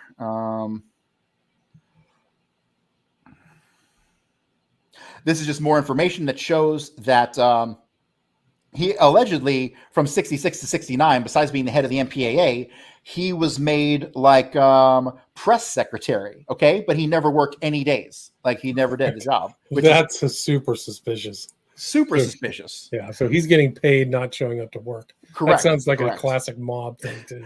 And then, which bleeds over to politics, too. Oh, yes, for sure. And then you have like a Triscornia. Triscornia was like a prison down in Cuba, but it was like when Castro locked up his mob guys, he didn't want to push the boat. He put them in a place that like people could come and go. It was kind of like I don't know. It was more like a day camp than a jail. But McWillie, who was an associate of Jack Ruby, connected to all these mob guys, he goes down there and he meets with a guy named Giuseppe DeGeorge. Jack Valenti, his father's name was Giuseppe Valenti, and his mother's name was Josephine DeGeorge. So I'm pretty sure that the Giuseppe DeGeorge that McWillie went to go meet with in Triscornia was in fact Jack Valenti. Let me see. This was another interesting one. This one I'm not sure what to think of, but to me, this is kind of what I had a hunch about this. And this is, I believe, a coded message in a police report. So Valenti takes a flight. This is like before Johnson is out of office, or maybe immediately after. But he goes on a flight. He's on the board of directors of TWA. He's on the board of directors of the YMCA, right? So he can fly and he can go and stay places without it being on the record. So he flies on TWA flight. He puts some stuff in a bag he checks his luggage, and then he files a police report saying that some of the stuff was missing. Okay, but when I dug into what was missing, none of it made any sense. It says the following items were missing from his suitcase: one pair of 5/8 inch in diameter cufflinks of the president given to him by President Lyndon Johnson, one pair of 6/8 inch diameter cufflinks with presidential seal given by President Lyndon Johnson, Omega watch with a red sweep hand and dark dial, which doesn't exist. I asked the watch expert. He could not think of one going back to the 1950s that had that description. One pair of tortoiseshell sunglasses, one Panasonic battery operated rechargeable shaver. Valenti stated that none of the items were identifiable. However, the two cufflink sets would not be in normal circulation as they contain the presidential seal. So Lyndon Johnson is alleged to have had a hit list of 8 people on it. And I need to do some more digging into this. But here, when he's talking about 5/8 inch and 6/8 inch diameter cufflinks, these cufflinks don't exist. Okay, these cufflinks don't exist. That watch description doesn't exist. This is a coded message of some sort. And this is kind of what tipped me off to the fact that Valenti was involved as more than just an aide to Johnson. Right. Interesting, right? They're talking in coded language, sending signals to each other. Right. And knowing that Lyndon Johnson was be mentioned in a police report, he knew the Secret Service would route this report to Johnson himself. Right. So he didn't have to send a message to Johnson. All he had to do was file the police report, and he knew the police report would make its way back to Johnson. That's kind of how that works. So that's how they communicated. Wow, that's amazing. Right. And so then when you really dig into Jack Valenti and you dig into the film JFK and also The Men Who Killed Kennedy, what you'll find is that Jack Valenti was actually behind and part of the production of JFK and The Men Who Killed Kennedy. However, when both of them came out, he came out railing against them, saying that they're propaganda and to hell with this. You know, what was he doing? He was creating a stink so people would go and see it. And it laid the blame at the feet of Lyndon Johnson, which he knew was not true. Wow. Yeah, pretty crazy, huh? Wow. And he's featured in this picture. Oh wow, this is amazing. I'm gonna put this one up. Yeah. So Valenti behind the scenes with the executives of NBC, Hearst Corp, Walt Disney, which owns A&E Networks, prepared a program for the History Channel that portrayed Johnson as the killer of JFK. It was aired on the 40th anniversary of JFK's murder, November 2003. Valenti, with treacherous ill will, now ensconces himself as a friend of LBJ. He joins with Gerald Ford, Jimmy Carter, and Lady Bird Johnson, wanting a probe of the allegations of the guilty men that LBJ killed JFK. So he was behind the production of these things. This is a quote from Gary Ween, who wrote a book called "There's a Fish in the Courthouse." That was probably the first book about Kennedy's assassination. maybe beside Mark Lane's book, but it focused more on like the LA corruption in Hollywood and stuff like that. You can see Valenti on the plane when Johnson's being sworn in. Yes. He's sitting down staring at him. Yes, he sure is. I have that picture. I got that picture right here too. So. Let me see if I can find that one. Remarkable, yeah. Oh, okay, let me just show this picture real quick. Like this picture of Jack Ruby in the hallway at the police department. It's not Jack Ruby. That's Samuel Ruby. That's why everyone argues over the whole thing. Let me see. He looks similar to Jack Ruby. Similar, but similar features. But you can tell it. You can tell it's not him. Yeah. But no other researcher has ever even brought up Samuel Ruby in any of their books or research or nothing. Like the guy doesn't exist. Maybe I don't have. Cory, I got to pretty much wrap it up in the next 5 minutes. How do you want to end this? What do you want to do? Guide people to your podcast, website, and videos and stuff like that. Yeah. So go to coryhughes.org. From there, you will find if you click on the Kennedy section, you will find 3 videos. The only one you need to watch, because 2 of them are outdated, is called A Warning from History, and it's available on Odyssey. It's 7 hours long, and it goes into much greater detail than anything I've talked about here today. So there's a lot of things I wish I could have talked about. It would take hours. Well, you can come back anytime. Maybe we could schedule something for June. But really another thing fascinating discussion. I'm working on my book. I've probably got 100 pages written. I'm hoping to have that done by July. One thing I did do, because I'm kind of broke, is I set up a Buy Me a Coffee. Anybody goes to buymeacoffee.com/forbidden and makes a donation, they'll get access to a whole bunch of my research and a chat room. They can discuss the assassination with me and all kinds of stuff. So, so they can check that out on your website, Buy Me a Coffee. Yeah, definitely. Do you have a working title for your book? It's called A Warning from History. So the same as the documentary. Correct. Well, really fascinating research. I've never seen some of this stuff, so it's kind of that was kind of a frustration. Context. That was a point of frustration for me, is that a lot of the things I was discovering, nobody had ever seemingly put 2 and 2 together on, and it didn't seem like it was rocket science. So, well, you've done a great job. So I really appreciate you sharing, and I appreciate your time. So it's Cory Hughes, and you want to go to his website at coryhughes.org, and I'll put that in the show notes for people who are listening through the podcast. You can just click on that and check out his stuff, and also the interview that I listened to, which was Forbidden News. Right. That was kind of the basis of the leaping off point of this discussion. So Cory Hughes, thank you so much for your time. Hey, thank you. Appreciate it. Take care. Stay there.